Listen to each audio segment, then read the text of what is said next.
ಶ್ರೀ ಗುರುಭ್ಯೋ ನಮಃ ಪರಮಗುರುಭ್ಯೋ ನಮಃ ಶ್ರೀಮದಾನಂದ ತೀರ್ಥ ಭಗವತ್ಪಾದಾಚಾರ್ಯ ಗುರುಭ್ಯೋ ನಮಃ.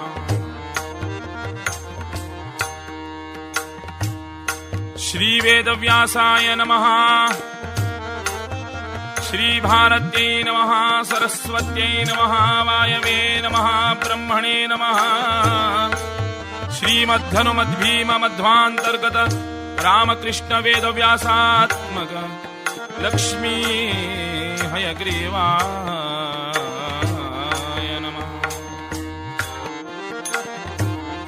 ಶ್ರುತ್ಯಾ ಭಕ್ತ್ಯಾ ವಿರಕ್ತ್ಯಾ ಭಜದಮಲಜನ ಔನ್ನತ್ಯಭೂತ್ಯರ್ಪಕಾಯ ಕ್ಷಿತ್ಯಾಮತ್ಯಲ್ಪಭೃತ್ಯೇಷ್ವಪಿ ಕುಜನಕೃತ ಔಧತ್ಯಭೂತ್ಯಾಜಕಾಯ ಕರ್ತ್ರೇ ಧರ್ತ್ರೇ ತಹರ್ತ್ರೇ ಹಯಮುಖ ಹರಯೇ ಅಮುತ್ರಪಾತ್ರೇ ನಮಸ್ತೆ ತಸ್ಮೈ ಕಸ್ಮೈಚಿದಸ್ಮನ್ ಮನಸಿ ಧೃತಕಥಾ ವಿಸ್ಮೃತೌ ಸ್ಮಾರಕಾಯ ಸಮಜನನ ಸರೋಜಂ ಸಾಂದ್ರ ನೀಲಾಂಬುಧಾವಂ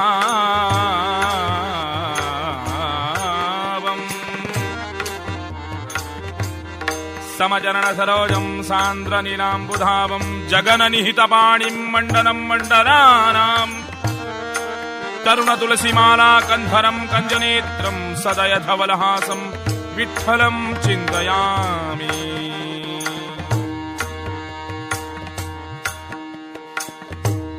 ಕಾಮಾಕ್ಷ್ಯಾಃ ಕರುಣಾಕಟಾಕ್ಷಲಹರಿ ಕಾಮಾಯ ಮೇ ಕಲ್ಪತಾಂ ಕಲ್ಪನದ್ವಾದ್ವಿಕಲ್ಪಸ್ಯ ಕಲ್ಪನಂ ಪರಿಕಲ್ಪಯ.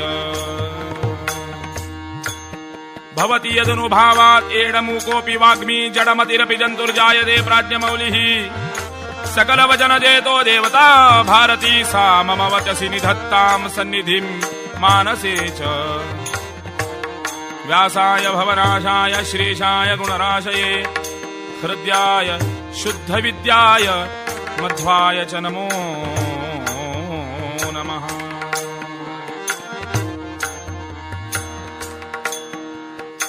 ಪ್ರತ್ಯಾದಿಷ್ಟ ಪುರಾತನ ಪ್ರಹರಣಃ ಗ್ರಾಮಃ ಕ್ಷಣಂ ಪಾಣಿಜಯೀ ಅವ್ಯಾತ್ರೀನಿ ಜಗಂತಿ ಅಕುಂಠ ಮಹಿಮಾ ವೈಕುಂಠ ಕಂಠೀರವಃ. ಯತ್ಪ್ರಾದುರ್ಭವನಾದ ವಂದ್ಯ ಜಠರಾ ಯಾದೃಚ್ಛಿಕಾದ್ವೇಧಸಾಂ ಯಾ ಕಾಚಿತ್ ಮಹಾಸುರಗ್ರಹ ಸ್ಥೂಣಾಪತ್ಪಿತಾಮಯ್ಯಭೂ.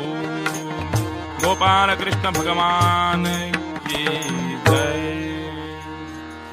ಶ್ರೀ ಗುರುಭ್ಯೋ ನಮಃ. ಹರಿ ಓಂ ಹರಿ ಓಂ ಹರಿ ಓಂ.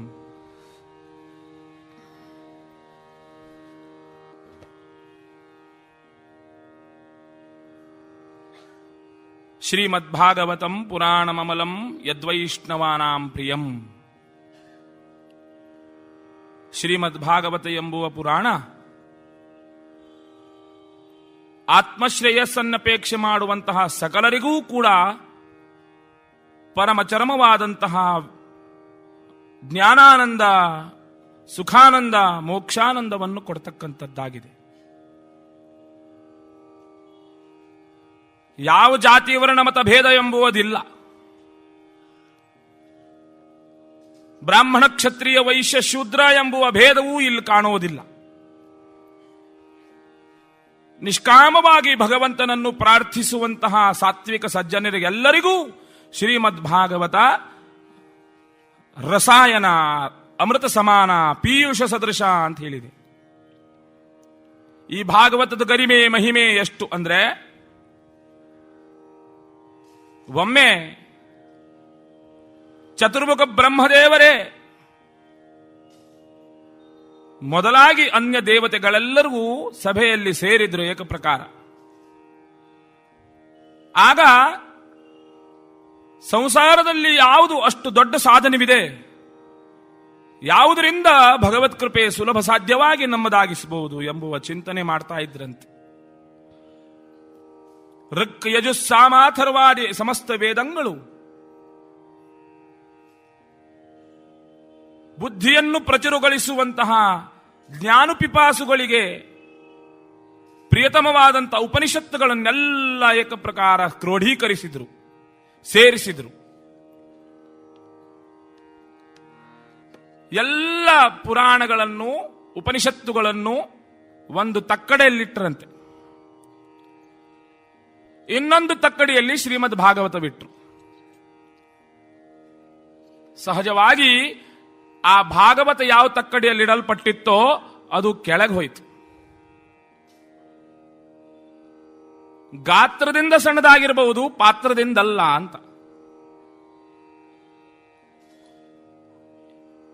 ವೇದವ್ಯಾಸ ದೇವರು ಮಹಾಭಾರತದಲ್ಲಿ ಏನನ್ನು ಹೇಳಿಲ್ವೋ ಆ ಜಗತ್ತಿನಲ್ಲೇ ಇಲ್ಲ ಅಂತ ಅವರೇ ತಮ್ಮ ಮಾತನ್ನು ಪ್ರಶಂಸನೆ ಮಾಡ್ತಾರೆ.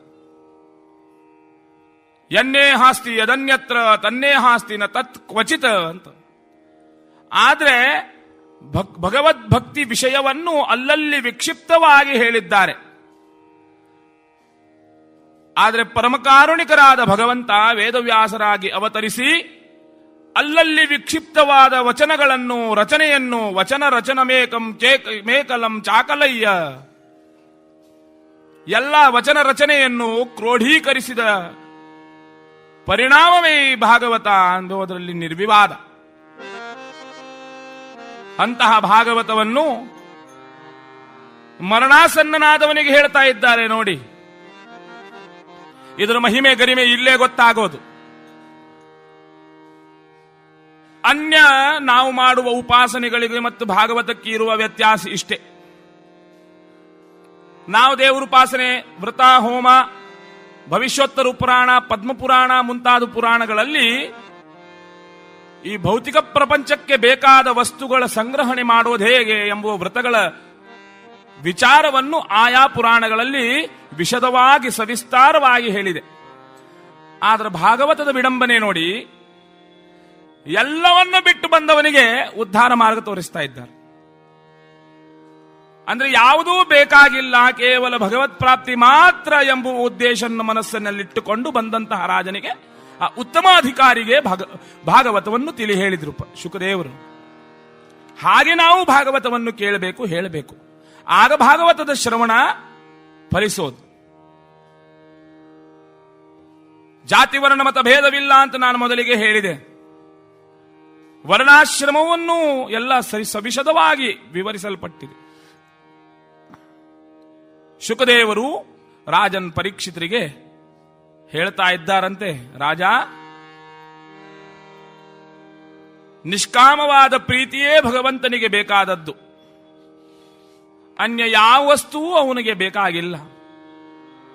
ನಿತ್ಯ ಕ್ಷೀರಸಾಗರದಲ್ಲಿ ಮಲಗುವವನಿಗೆ ಹಾಲಿನ ಕೊರತೆಯೇ. ರಮಾ ಬ್ರಹ್ಮಾದಿ ದೇವತೆಗಳು ಅವನ ಪಾದದಲ್ಲಿ ಹೊರಳಾಡ್ತಾರಂತೆ, ದೇವಾ ನಮ್ಮನ್ನು ರಕ್ಷಿಸು. ಕುಬೇರನು ಕೂಡ ಅಂಥವನಿಗೆ ಬಂಗಾರದ ಆಮಿಷವೇ. ನಾವು ದೇವರಲ್ಲಿ ಕೇಳ್ತೇವೆ ನೋಡಿ, ದೇವಾ ನನ್ನ ಕೆಲಸವಾದ್ರೆ 1 ಲೀಟರ್ ಹಾಲು ತಂದು ಅಭಿಷೇಕ ಮಾಡಿಸ್ತೇನೆ ಅಂತ. ಅಂದಿತ್ತು ಒಂದು ಕಾಲದಲ್ಲಿ ನಂದಿನಿ ಹಾಲು. ಯಾವುದು? ಈಗಿನ ದರಿದ್ರ ನಂದಿನಿ ಅಲ್ಲ, ಆಗಿನ ನಂದಿನಿ, ಸಾಕ್ಷಾತ್ ಕಾಮದೇವಿನ ಮಗಳಿನ ಹಸುವಿನ ಹಾಲು. ದೇವರಿಗೆ ಯಾವುದು ಬೇಕಾಗಿಲ್ಲ, ನಿಷ್ಕಾಮವಾದ ಪ್ರೀತಿ ಮಾತ್ರ. ಪ್ರೇಮ ಕೆ ವಶ ಅರ್ಜುನ ರತ್ ಹಾಕ್ಯೋ. ದೇವರು ಪ್ರೇಮ ಭಾರ ವಶದಿಂದ ಮಾತ್ರ ನಮ್ಮದಾಗಿಸಬಹುದು ನಮ್ಮನ್ನು. ಆ ಪ್ರೇಮ ಮೂರ್ತಿಯಾದವನನ್ನು ನಮ್ಮ ಮನಸ್ಸಿನಲ್ಲಿ ಪ್ರತಿಷ್ಠಾಪನೆ ಮಾಡಿಸುವ ಗ್ರಂಥವೇ ಆ ಸಾಧನೆಯೇ ಭಾಗವತ. ಅಂತಹ ಭಾಗವತ ಶುಕದೇವರು ಪರೀಕ್ಷಿತರಿಗೆ ಹೇಳತೊಡಗಿದರು ನೋಡಿ, ರಾಜ ಕೇಳು. ಆಗ ಎಂತಹ ಶಿಷ್ಯನೀತ,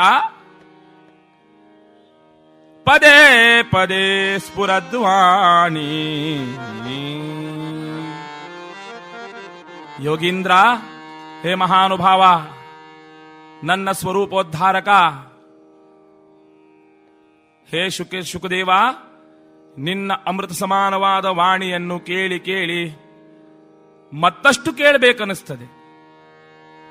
ಆ ಪರಮಾತ್ಮನ ವಿಷಯಕವಾದಂಥ ಮಹಾತ್ಮ್ಯ ಜ್ಞಾನ ನನ್ನಲ್ಲಿದ್ದಂಥ ಅಜ್ಞಾನವನ್ನು ದೂರ ಹೋಗಿಸುವಂಥದ್ದು. ಸಾವಧಾನ ಚಿತ್ತನಾಗಿ ರಾಜ ಪರೀಕ್ಷಿತ ಶುಕದೇವರ ವಾಣಿಯನ್ನು, ಗಹನ ಗಂಭೀರ ವಾಚೋ ವೀಚಿಯನ್ನು ಆಲಿಸುತ್ತಾನೆ. ಶುಕದೇವರು ಕತೆ ಹೇಳಿಕ್ ತೊಡಗಿದ್ರು. ರಾಜ ಕೇಳು. ಉತ್ಥಾನ ಪಾದೋ ಪ್ರಿಯವೃತ, ಸ್ವಯಂಭುವ ಮತ್ತು ಶತರೂಪಾದೇವಿಯರಿಗೆ ಸುತದ್ವಯರಿಬ್ಬರಿದ್ದರು. ಮೊದಲನೇವನು ಉತ್ಥಾನಪಾದ, ಅವನ ಕಥೆಯನ್ನು ಕೇಳಿದ್ದೀಯ. ಆ ಧ್ರುವನ ನಿಷ್ಕಾಮ ಆರಾಧನೆಗೆ ವಾಸುದೇವನೇ ಅನುಗ್ರಹಿಸಿ ಬಂದದ್ದನ್ನು ಕೇಳಿದ್ದೀಯ. ಈಗ ಪರಮ ಪುಣ್ಯಪ್ರದವಾದಂತಹ ಮಂಗಲಕರವಾದಂತಹ ಪ್ರಿಯವ್ರತನ ಚರಿತ್ರೆಯನ್ನು ಹೇಳುವೆ, ಕೇಳು. ಧರೆಯೊಳು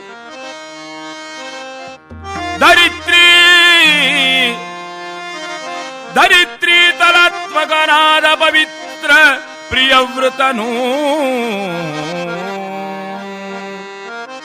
ಕೇಳಯ್ಯ, ಕೇಳೋ. ಆ ಪವಿತ್ರದ ಕಥೆಯನ್ನು ಹೇಳ್ತೇನೆ.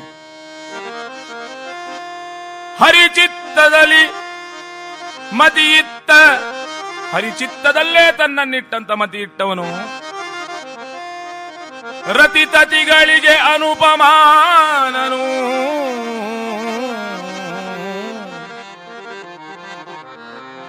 ಆ ರತಿ ಎಂಬುದು ಪ್ರೀತಿ, ಆ ಸಮುದಾಯ. ತತಿ ಅಂದ್ರೆ ಸಮುದಾಯ. ಆ ರತಿತತಿಯಿಂದ ಕೂಡಿದಂತಹ ಪ್ರಿಯವ್ರತ ನಾಮಕನು ಸ್ವಯಂಭುವ ಮನುವಿನ ಮಗನು ನಾರದರಿಂದ ಉಪದೇಶಿಸಲ್ಪಟ್ಟ. ಸಕಲ ದೇವೋತ್ತಮನೆ ಸರ್ವಗುಣ ಸಂಪೂರ್ಣ. ಆ ನಾರದರ ಶಿಷ್ಯನಾಗಿದ್ದಾನೆ. ನಾರಂ ದದಾತಿ, ಎಲ್ಲರಿಗೂ ಕೂಡ ಯಥಾರ್ಥವಾದ ಜ್ಞಾನವನ್ನು ಹಂಚುವಂತಹ ಮಹಾತ್ಮರು ನಾರದರು. ಕ್ಷಣಭಂಗುರವಾದಂತಹ ಈ ಸಂಸಾರ ಬೇಡ ಅಂತ ತಿಳಿದು ನಾರದರನ್ನೇ ಗುರುಗಳನ್ನಾಗಿಸಿಕೊಂಡು ಈತ ಪ್ರಿಯವ್ರತನೆಂಬುವ ಮಹಾತ್ಮ ಉಪದೇಶ ಕೊಡ್ತಾನೆ. ಸಕಲ ದೇವೋತ್ಮನು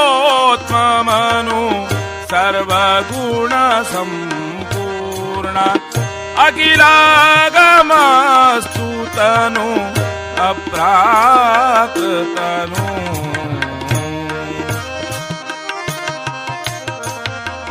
ನೆನೆದು ಈ ಜೀವರಿಂಗೆ ಪ್ರಸನ್ನ ವೆಂಕಟದಾಸರು ಹೇಳ್ತಾರೆ. ನಾರದರು ಉಪದೇಶ ಮಾಡತೊಡಗಿದ್ರಂತೆ. ರಾಜ, ಹೇ ಪ್ರಿಯವ್ರತ, ಸತಿಸೂತರಳಿ ತನಕ ಕ್ರೀಡೆಯನು ಆಡುಸುತ್ತ. ಆ ಸತಿಸುತರೆಂಬುವಂತಹ ಭವಭಂಗುರದಲ್ಲಿ ಬಿದ್ದು ಆತ್ಮಾರಾಮವನ್ನು ಮರೆಯಬೇಡ. ಸದಾತ್ಮರಾಮನಿ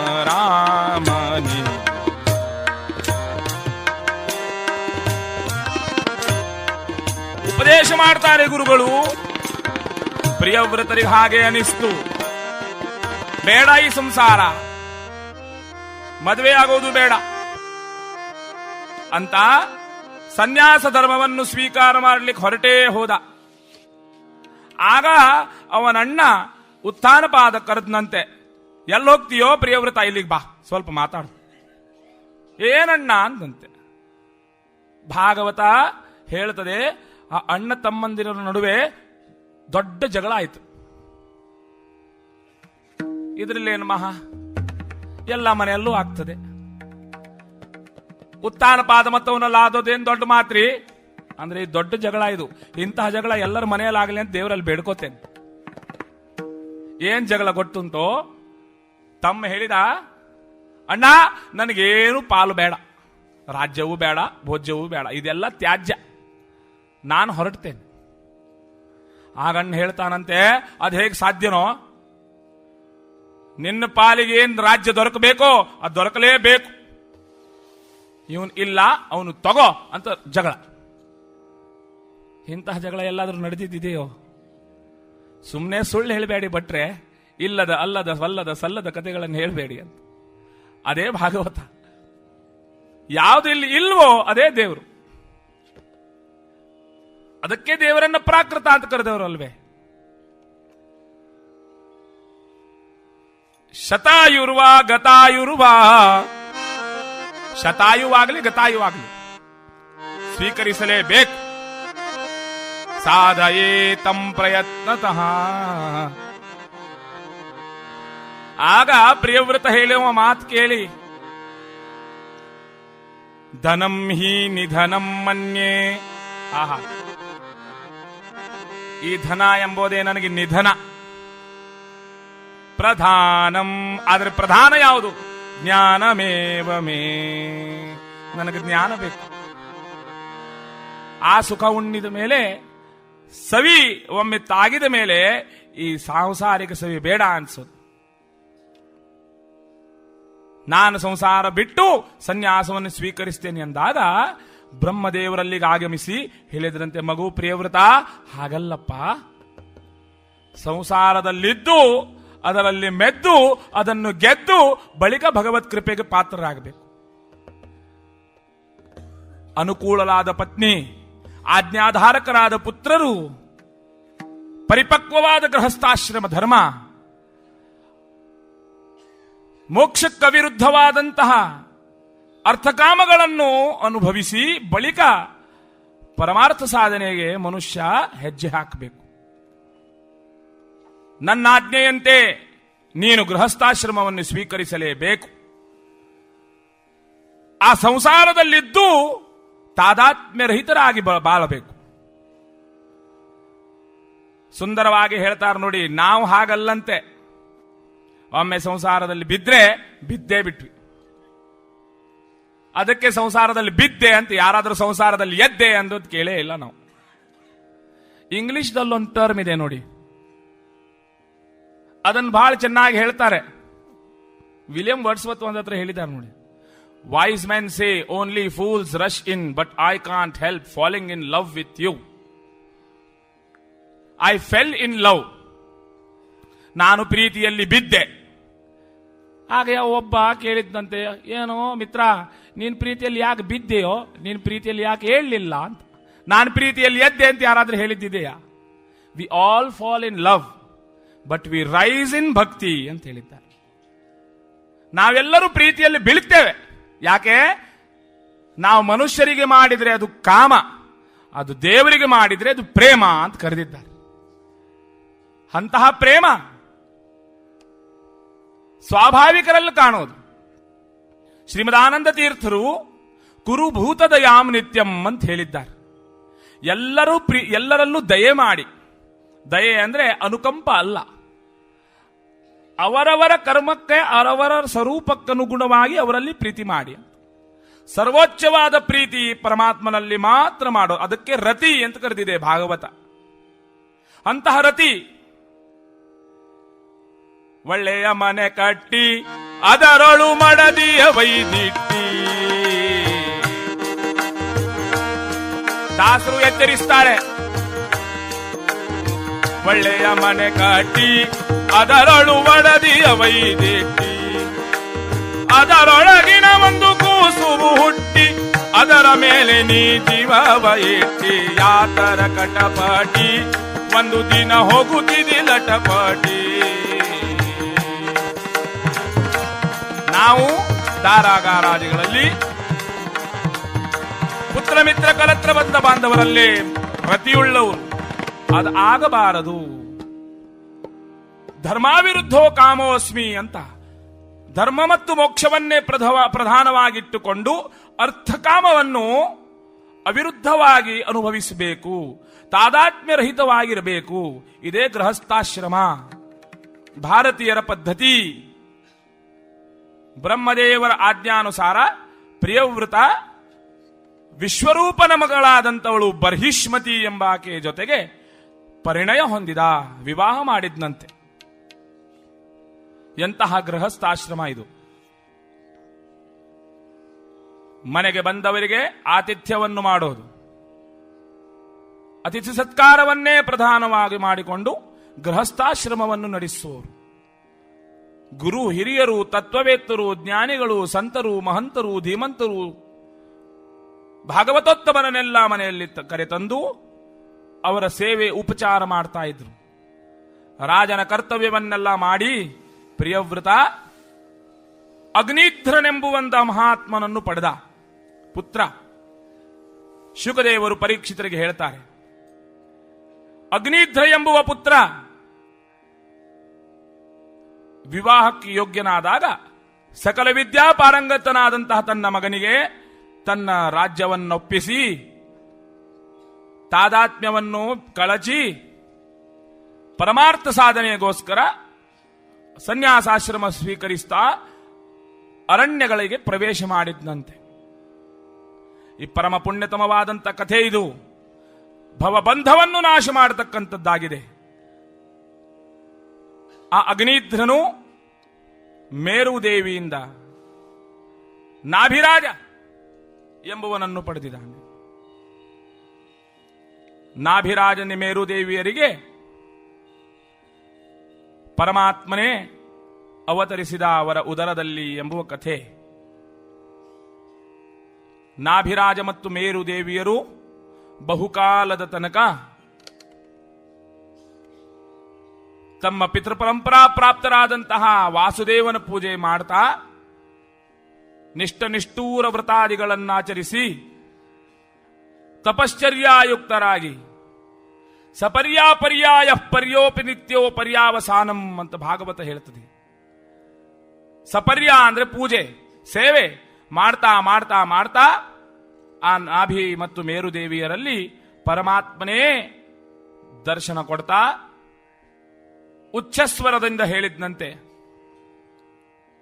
ನಿಮ್ಮ ಈ ಕಠೋರವಾದ ವ್ರತಗಳಿಗೆ, ನಿಷ್ಕಾಮವಾದ ಪೂಜೆಗೆ ನಾನು ಸಂಪ್ರೀತನಾಗಿ ನಿಮ್ಮಲ್ಲೇ ಹುಟ್ಟಿ ಬರ್ತೇನೆ ಎಂಬುವವನ್ನು ಆಶ್ವಸ್ಥವಾಣಿಯನ್ನು ಹೇಳ್ತಾ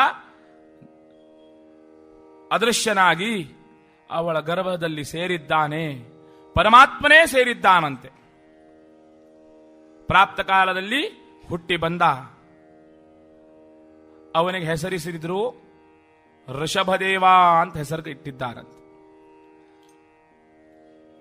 ಶ್ರೀಮದಾನಂದ ತೀರ್ಥರು ಋಷಭದೇವರೇ ಸಾಕ್ಷಾತ್ ಶ್ರೀಹರಿ ಅಂತ ಹೊಗಳಿದ್ದಾರೆ. ಭಾಗವತವೂ ಕೂಡ ಅವರನ್ನು ಕೊಂಡಾಡಿಸುತ್ತದೆ. ಭಗವಂತನು ಋಷಭದೇವನಾಗಿ ಹುಟ್ಟಿ ಬಂದ.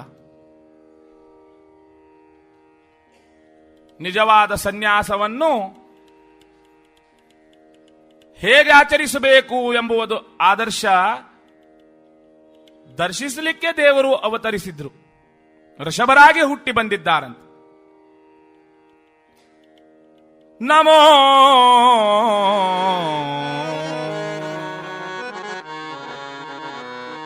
ನಮೋ ನಮಸ್ತೆ ಋಷಭಾಯ ಸಾತ್ವತಾಂ. ಬೆಳೆದ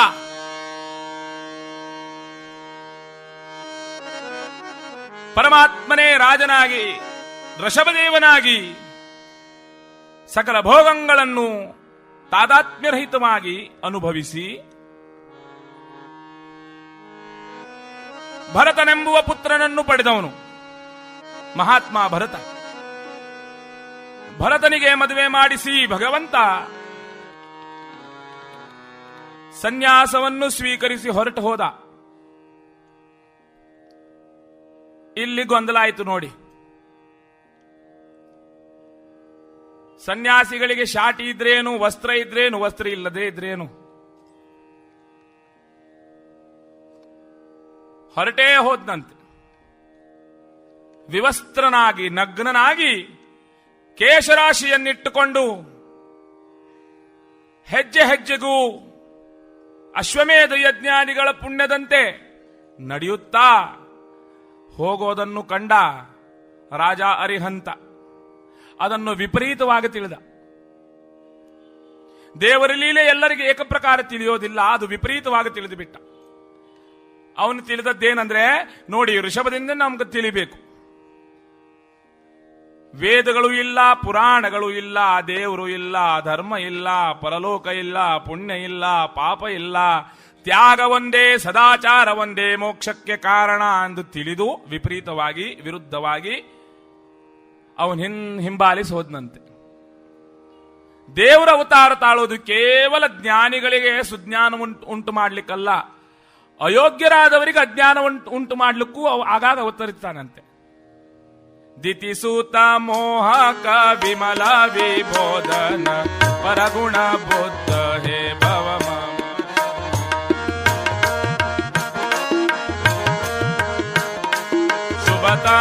ಜಗತಾಶಯ ಪರಮ ಸದೋದಿತ ಜಗದೇಕ ಕಾರಣ ರಾಮ ರಮಣ. ಅಜ್ಞಾನಿಗಳಿಗೂ ಅಯೋಗ್ಯರಿಗೆ ಜ್ಞಾನವಾಗಬಾರದು. ಅಯೋಗ್ಯ ಜನ ವ್ಯಾಮೋಹನಾಯ ಅಂತ ಹೇಳಿದೆ. ಆ ಋಷಭದೇವ ಹೋಗೋದನ್ನು ಕಂಡ. ಅಂದಿನಿಂದ ಅವನು ವಸ್ತ್ರ ಧರಿಸೋದು ಬಿಟ್ಟ. ಆದ್ರೆ ಋಷಭದೇವ ಏನನ್ನ ಆಚರಿಸಿದ್ನೋ ಅವನು ಅದೇ ಆಚರಿಸಿದ. ಉದ್ದೇಶ ಒಂದೇ ಬೇರೆ. ಅದನ್ನೇ ಭಾಗವತ ಹೇಳ್ತದೆ. ನಮೋ ನಮಸ್ತೇಸ್ತು. ಗಮನ ಇಟ್ಟು ಕೇಳಿ ಶ್ಲೋಕ. ಋಷಭಾಯ ಸಾತ್ವತಾ. ಸಜ್ಜನರಿಗೆ ಮಾತ್ರ ಅರ್ಥವಾಗುವ ಹಾಗೆ ವಿದೂರ ಕಾಷ್ಟಾಯ ಕುಯೋಗಿರಾಮ್. ಕುಯೋಗಿಗಳಿಗೆ ಅರ್ಥವಾಗಬಾರದು. ನಿರಸ್ತ ಸಾಮ್ಯಾತಿಶಯೇನ ರಾಧಸಾ ಸ್ವಧಾಮನಿ ಬ್ರಹ್ಮಣಿ ರೌಸ್ಯತೆ ನಮಃ. ಸನ್ಯಾಸ ಮಾರ್ಗವನ್ನು ಜಗತ್ತಿಗೆ ತೋರಿದವನು ಪ್ರಥಮವಾಗಿ ಭಗವಂತನೇ ಋಷಭನಾಗಿ ಅವತರಿಸಿದ್ನಂತೆ. ಮುಂದೆ ಆಗಮ ಬೆಳೀತು. ಆಗಮಗಳಿಗೆ ಪ್ರಥಮ ತೀರ್ಥಂಕನೂ ಆದ ಈ ಋಷಭದೇವ. ಆದರೆ ನಮಗೆ ಸಾಕ್ಷಾತ್ ಶ್ರೀಹರಿಯೇ ಹುಟ್ಟಿ ಬಂದವನು. ಈಗಿನ ಕಾಲದಲ್ಲೂ ಸನ್ಯಾಸಿಗಳಿದ್ದಾರೆ. ಯಾವುದು ಸರಿ ಅಂತ ಹೇಳೋ ಹಾಗಿಲ್ಲ. ಭಾಗವತ ಯಾರನ್ನೂ ಸ್ಪೇರ್ ಮಾಡಿಲ್ಲ ನೋಡಿ. ಮುಕ್ತಕಂಠದಿಂದ ಹೊಗಳ್ತದೆ, ಮುಕ್ತಕಂಠದಿಂದ ನಿಂದಿಸ್ತದೆ. ಈಗಿನ ಜನ ಇದ್ದಾರೆ. ಬ್ರಾಹ್ಮಣರು ನಮ್ಮಂತವರನ್ನು ಬಿಟ್ಟಿದ್ದಲ್ಲ. ಭಾಗವತ ಹೇಳ್ತದೆ ಈಗ ಬ್ರಾಹ್ಮಣರು ಹೇಗಾಗಿದ್ದಾರೆ ನೋಡಿ. ಹೇಳಬೇಕಂತಿಲ್ಲ, ಆದರೂ ಹೇಳ್ತೇನೆ. ಪ್ರತ್ಯಕ್ಷಕ್ಕೆ ಮತ್ತೆ ಬೇರೆ ಪ್ರಮಾಣ ಬೇಕಂತಿಲ್ಲ. ಪುತ್ರಸ್ಯೋತ್ಪಾದನೆ ದಕ್ಷಾಹ. ಇಷ್ಟು ಸಂಸ್ಕೃತ ಅರ್ಥ ಆಗ್ತದೆ ಎಲ್ಲರಿಗೆ. ಪುತ್ರಸ್ಯ ಉತ್ಪಾದನೆ ದಕ್ಷಾಹ, ಅದಕ್ಷ ಮೋಕ್ಷ ಸಾಧನೆ. ಮನೆ ತುಂಬ ಮಕ್ಕಳಿದ್ದು ಕೇಶವಾದಿ ಎಲ್ಲ ನಾಮಗಳನ್ನು ಅವರಿಗಿಟ್ರೆ ನಾವು ಸಾಧಕರಾಗೋದಿಲ್ಲ. ನಿಜವಾದ ಸಾಧನೆ ಹೇಳಿಕೊಡ್ತಾರೆ ನೋಡಿ. ಪುರಂದರದಾಸರು ಒಂದು ಹಾಡು ನೆನಪಾಗ್ತದೆ. ಈ ಸನ್ಯಾಸಿಗಳನ್ನು ನೋಡಿದ್ರೆ ಗೊತ್ತಾಗ್ತದೆ. ಈಗಿನ ಸನ್ಯಾಸಿಗಳು ಹೇಗಂದ್ರೆ ಬೇಕಾದಷ್ಟು ಓದ್ತಾರೆ, ಎಲ್ಲವೂ ತಿಳಿದವರು, ಆದ್ರೆ ಅವಗುಣ ಬಿಡೋದಿಲ್ಲ ಅಂತ. ಏನ್ ಪ್ರಯೋಜನ? ತಿಳಿದು ಮಾಡ್ತಾರ ಅಂತವ್ರಿಗೆ ಏನ್ ಹೇಳೋದು? ಗೊತ್ತಿಲ್ಲದೆ ಇದ್ದವ್ರು ಮಾಡಿದ್ರೆ ಪಾಪ ಮುಗ್ಧರು ಇನೋಸೆಂಟ್ ಅಂತ ಹೇಳ್ಬಹುದು. ಇಗ್ನೋರೆಂಟ್ ಜನರಿಗೆ ಏನು ಮಾಡೋದು? ಎಲ್ಲಾನು ಬಲ್ಲೆ ನೆಂಬುವಿರಲ್ಲ, ಅವಗುಣ ಬಿಡಲಿಲ್ಲ. ಎಲ್ಲಾನು ಬಲ್ಲೆ ನೆಂಬುವಿರಲ್ಲ. ಸೊಲ್ಲಿಗೆ ಶರಣರ ಕತೆಗಳ ಬೇಳುತ್ತ, ಸೊಲ್ಲಿಗೆ ಶರಣರ ಕತೆಗಳ ಬೇಳುತ್ತ, ಸಲ್ಲದ ಕಾರ್ಯ ಮಾಡುವಿರಲ್ಲ. ಎಲ್ಲಾನು ಬಲ್ಲೆ ನೆಂಬುವಿರಲ್ಲ, ಅವಗುಣ ಬಿಡಲಿಲ್ಲ. ಎಲ್ಲವೂ ಗೊತ್ತಿದ್ದು ಮಾಡ್ತೀರಿ.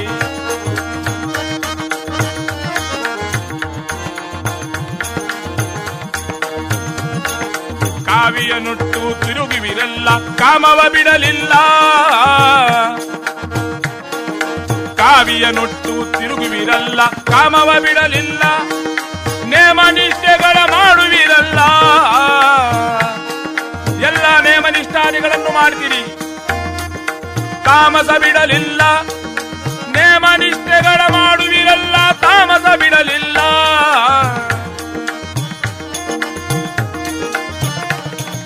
ತಾವೊಂದರಿಯದ ತಿಳಿಯದೆ ಮಾನ ಶಾನವ ಕೂಳಿಯ ಬೀಳುವಿರಲ್ಲ.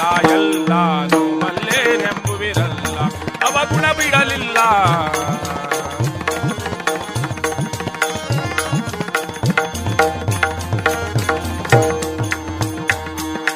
ಬ್ರಹ್ಮಜ್ಞಾನಿಗಳೆನಿಸುವಿರಲ್ಲ, ಹುಮ್ಮನು ಬಿಡಲಿಲ್ಲ. ಬ್ರಹ್ಮಜ್ಞಾನಿಗಳೆನಿಸುವಿರಲ್ಲ, ಬ್ರಹ್ಮಜ್ಞಾನಿಗಳೆನಿಸುವಿರಲ್ಲ, ಹುಮ್ಮನ ಬಿಡಲಿಲ್ಲ. ಸುಮ್ಮನೆ ಯಾಗವ ಮಾಡು ಸುಳ್ಳನು ಬಿಡಲಿಲ್ಲ, ಸುಮ್ಮನೆ ಆಗವ ಮಾಡುವಿರಲ್ಲ, ಸುಮ್ಮನೆ ಆಗವ ಮಾಡುವಿರಲ್ಲ, ಸುಳ್ಳನು ಬಿಡಲಿಲ್ಲ, ಎಲ್ಲಾನು ಬಲ್ಲೆನೆಂಬುವಿರಲ್ಲ, ಅವಗುಣ ಬಿಡಲಿಲ್ಲ, ಎಲ್ಲಾನು ಬಲ್ಲೆನೆಂಬುವಿರಲ್ಲ.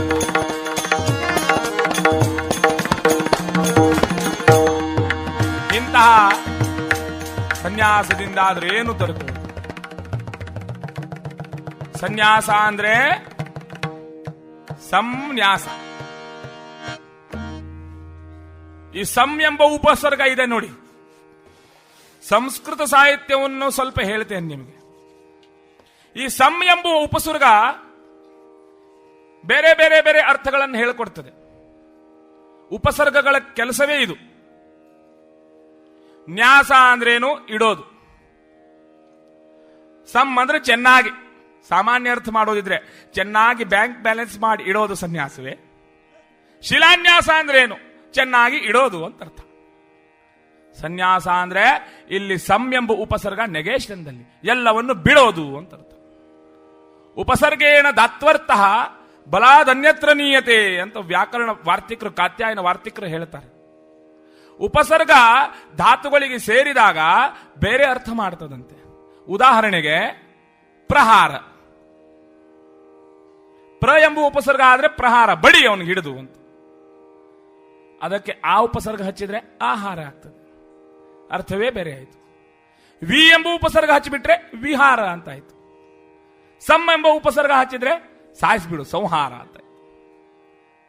ಹೀಗೆ ಸನ್ಯಾಸ ಅಂದ್ರೆ ಎಲ್ಲವನ್ನು ಬಿಡೋದು. ಈ ದೇಹಾಭಿಮಾನವನ್ನು ಬಿಡಬೇಕು. ಈ ದೇಹಾಭಿಮಾನವು ಯಾವಾಗ ಬಿಟ್ಟು ಹೋಗ್ತದೋ ಆಗದು ನಿಜವಾದ ಸನ್ಯಾಸ. ಅದು ಸ್ಥಿತಪ್ರಜ್ಞರ ಲಕ್ಷಣ ಅಂತ, ತುರೀಯವಾದಂತ ಅವಸ್ಥೆ ಅದು. ಅದು ದೇವರನುಗ್ರಹದಿಂದುಂಟಾಗೋದು. ಸುಖ ದುಃಖೇ ಸಮೇ ಕೃತ್ವ ಲಾಭಾಲಾಭವು ಜಯಾಜಯವು ಅಂತ ಕೃಷ್ಣ ಹೇಳೋದಿದೆ. ದುಃಖೇಶು ವಿಗತ ಸ್ಪೃಹ ಎಂಬುದು ಅರ್ಥ ಏನು? ಸುಖ ದುಃಖಗಳನ್ನು ಸಮಾನ ಭಗವತ್ ಪ್ರಸಾದ ಅಂತ ತಿಳಿದು ಯಾವುದರಲ್ಲೂ ತಾದಾತ್ಮ್ಯವನ್ನು ಹೊಂದದೆ ಎಲ್ಲವನ್ನೂ ಕೂಡ ದೇವರ ಇಚ್ಛೆಯಂತೆ ನಡೀತದೆ ಅಂತ ತಿಳಿದು ನಿಷ್ಕಾಮವಾದ ಕರ್ಮಗಳನ್ನು ಮಾಡ್ತಾ ಅದನ್ನು ಭಗವದರ್ಪಣೆಗೈಯೋದೇ ಸನ್ಯಾಸ ಅಂತ ಪ್ರಧಾನ ಅರ್ಥ. ಋಷಭದೇವರದನ್ನು ತಿಳಿಸಿ ಜಗತ್ತಕ್ಕೆ ಸನ್ಯಾಸ ಮಾರ್ಗವನ್ನು ಹೇಳಿದ್ದಾರೆ. ಭಗವಂತನೇ ಅವತರಿಸಿ ಆ ಸನ್ಯಾಸವನ್ನಾಚರಿಸಿ ಎಲ್ಲರಿಗೂ ಆದರ್ಶಪ್ರಾಯನಾಗದವನು. ಅಂಥವನ ಸನ್ಯಾಸ ಇದು. ಅವನ ಮಗನಾಗಿ ಹುಟ್ಟಿ ಬಂದಿದ್ದಾನಂತೆ ನೋಡಿ ಈ ಭಾಗವತ ಪರಂಪರೆ ಹೇಳ್ತದೆ. ರಾಜಾಧಿರಾಜನಾದ ಭರತ ಅಂತ. ಈ ಭರತನು ತಂದೆಯಂತೆ ತನ್ನ ಪಿತೃಪರಂಪರೆಯಂತೆ ರಾಜ್ಯವನ್ನು ಯಥಾವತ್ ಆಳ್ತಾ ಅವಿರುದ್ಧವಾದ ಅರ್ಥಕಾಮಗಳನ್ನೆಲ್ಲ ಸ್ವೀಕರಿಸುತ್ತಾ 60 ವಯಸ್ಸಾದ ಬಳಿಕ ವಾನಪ್ರಸ್ಥಕ್ಕೆ ಹೋಗ್ತಾ ಸನ್ಯಾಸವನ್ನು ಸ್ವೀಕರಿಸಿದ ಅಂತ ಕಥೆ. ನಮ್ಮಲ್ಲೊಂದಿಗೆ ಹೊಸ ಪ್ರಥಾ ಉಂಟಾಗಿದೆ. ಷಷ್ಠಬ್ದಿ ಪೂರ್ತಿ ಉಗ್ರರಥ ಶಾಂತಿ ಅಂತ ಮಾಡ್ತೇವೆ.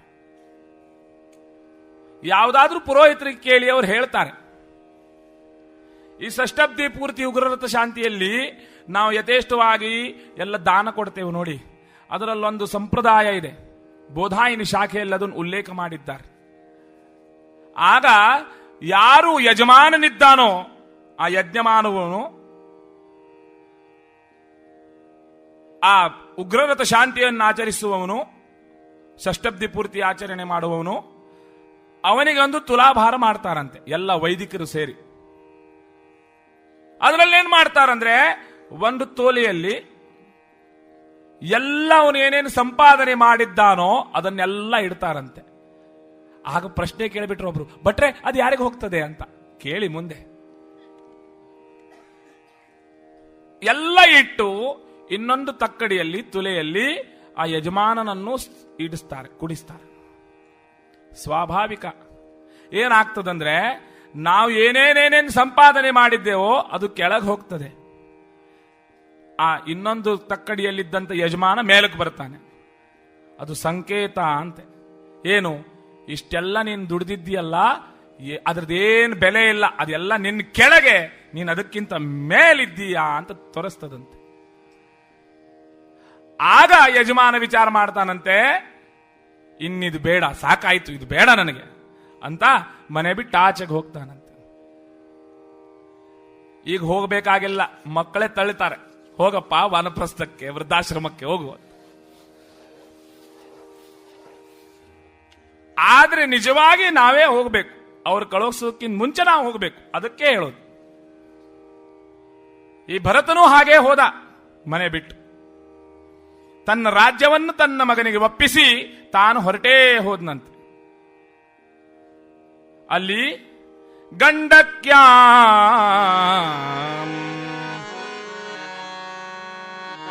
ಎಲ್ಲಿ ಹೋದ? ಬಹಳ ಸ್ವಾರಸ್ಯಕರವಾದ ಕಥೆ ಇದು. ಗಂಡಕ್ಯಾಂ ಪುಲಹಾಶ್ರಮಂ ಪ್ರತಿಗತೈ, ಗಂಡಕಿ ನದಿ ತೀರಕ್ಕೆ ಹೋದ. ಆ ನೇಪಾಳದಲ್ಲಿರುವಂತಹ ಗಂಡಕಿ ನದಿ ನಿತ್ಯ ಸನ್ನಿಹಿತವಾದ ಸಾಲಿಗ್ರಾಮದ ಸನ್ನಿಧಾನ ಅಲ್ಲಿ. ಪರಮಾತ್ಮನೇ ಅಲ್ಲಿಗೆ ಸಾಲಿಗ್ರಾಮ ರೂಪದಿಂದ ಇಂದಿಗೂ ಇದ್ದಾನೆ. ಆ ಪವಿತ್ರ ಕ್ಷೇತ್ರಕ್ಕೆ ತನ್ನ ಉಳಿದ ದಿವಸಗಳನ್ನಾಚರಿಸಲು, ಸನ್ಯಾಸವನ್ನಾಚರಿಸಲು ಅಲ್ಲಿಗೆ ಹೋದ. ಗಂಡಕ್ಯಾಂ ಪುಲಹಾಶ್ರಮಂ ಪ್ರತಿಗತೈ ಸ್ನಾತೈಶ್ಚ ಪೂತಾಂತರೈ, ಅಲ್ಲಿ ತನ್ನ ಸನ್ಯಾಸವನ್ನಾಚರಿಸ್ತಾ ಇದ್ದಾನಂತೆ. ಪ್ರಾರಬ್ಧ ಇನ್ನೂ ಇದೆ, ಬಿಟ್ಟಿಲ್ಲ. ಈ ಮಾಯೆ ಎಂಬುದು ವಿಷ್ಣು ಮಾಯೆ. ಇದು ಯಾ ದೇವಿ ಸರ್ವಭೂತೇಷು ವಿಷ್ಣು ಮಾಯೇತಿ ಶಬ್ದೀತ, ಭಗವದಾಜ್ಞೆಯಂತೆ ಅನಂತ ಜೀವರನ್ನು ತನ್ನಲ್ಲಿ ಕಟ್ಟಿಸುವವಳು, ಸ್ವಪ್ನ ಮರೀಚಿಕೆಯಂತೆ ಜಗತ್ತನ್ನು ತೋರಿಸ್ತಾಳೆ ನೋಡಿ. ಮಹಾತ್ಮನಾದ ಭರತನಿಗೂ ಬಿಡ್ಲಿಲ್ಲ. ಜ್ಞಾನಿಗಳದನ್ನು ಹೇಳ್ತಾರೆ, ಬಿಟ್ಟೇನೆಂದರು ಬಿಡದಿ ಮಾಯೆ.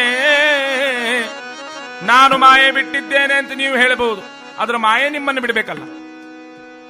ಬಿಟ್ಟರೆ ಒಂದು ಪಕ್ಷ ಬಿಟ್ಟು ಹೋಯ್ತು ಅಂತ ಕೇಳೋಣ. ಬೆನ್ನಟ್ಟಿತು ಮಾಯೆ, ಬಿಟ್ರೆ ಬೆನ್ನಟ್ಟದಂತದ್ದು, ಬಿಡೋದಿಲ್ಲ. ಆ ಮಾಯಾಪತಿ ಅನುಗ್ರಹ ಆಗೋ ತನಕ ಬಿಡೋದೇ ಇಲ್ಲ. ಈ ಭರತರಿಗೂ ಅದೇ ಆಯ್ತು.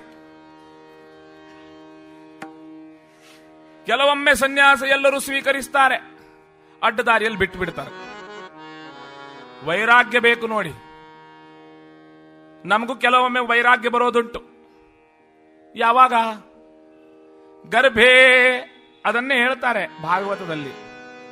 ತಾಯಿಯ ಉದರದಲ್ಲಿದ್ದಾಗ ಎಷ್ಟು ದುಃಖ ಯಾತನೆ ಆಗ್ತದೆ ಅಂದ್ರೆ, ಈ ನರಕಾದಿ ಯಾತನೆಗಳಿಗಿಂತ 10 ಪಟ್ಟು ಜಾಸ್ತಿ ಅಂತದೆ. ಆಗ ಆ ಉದರದಲ್ಲಿದ್ದ ಸಿಕ್ಕಾಕೊಂಡ ಜೀವ ದೇವರಲ್ಲಿ ಪ್ರಾರ್ಥನೆ ಮಾಡ್ತಾನೆ ವೈರಾಗ್ಯದಿಂದ, ಇನ್ನು ಸಾಕಾಯ್ತು ತಂದೆ, ನನಗೆ ಇದರಿಂದ ಬಿಡುಗಡೆ ಕೊಡು, ಸಾಕು. ದೇವರನ್ನೇ ನೆನೆಸ್ತಾನಂತೆ. ಹೊರಗೆ ಬಂದಾಕ್ಷಣ ಮರೆತು ಬಿಡ್ತಾನೆ. ಮಾಯ ವ್ಯಾಧವು ಎರಡನೇ ಬಾರಿ ವೈರಾಗ್ಯ ಬರೋದು ಯಾವಾಗ? ಯಾವುದೋ ಭೀಕರ ಒಂದು ರೋಗ ನಮ್ಮನ್ನು ಕಾಡ್ತಾ ಇದೆ, ಸಹಿಸಲು ಸಾಧ್ಯವಾದ ನೋವು, ದುಃಖ.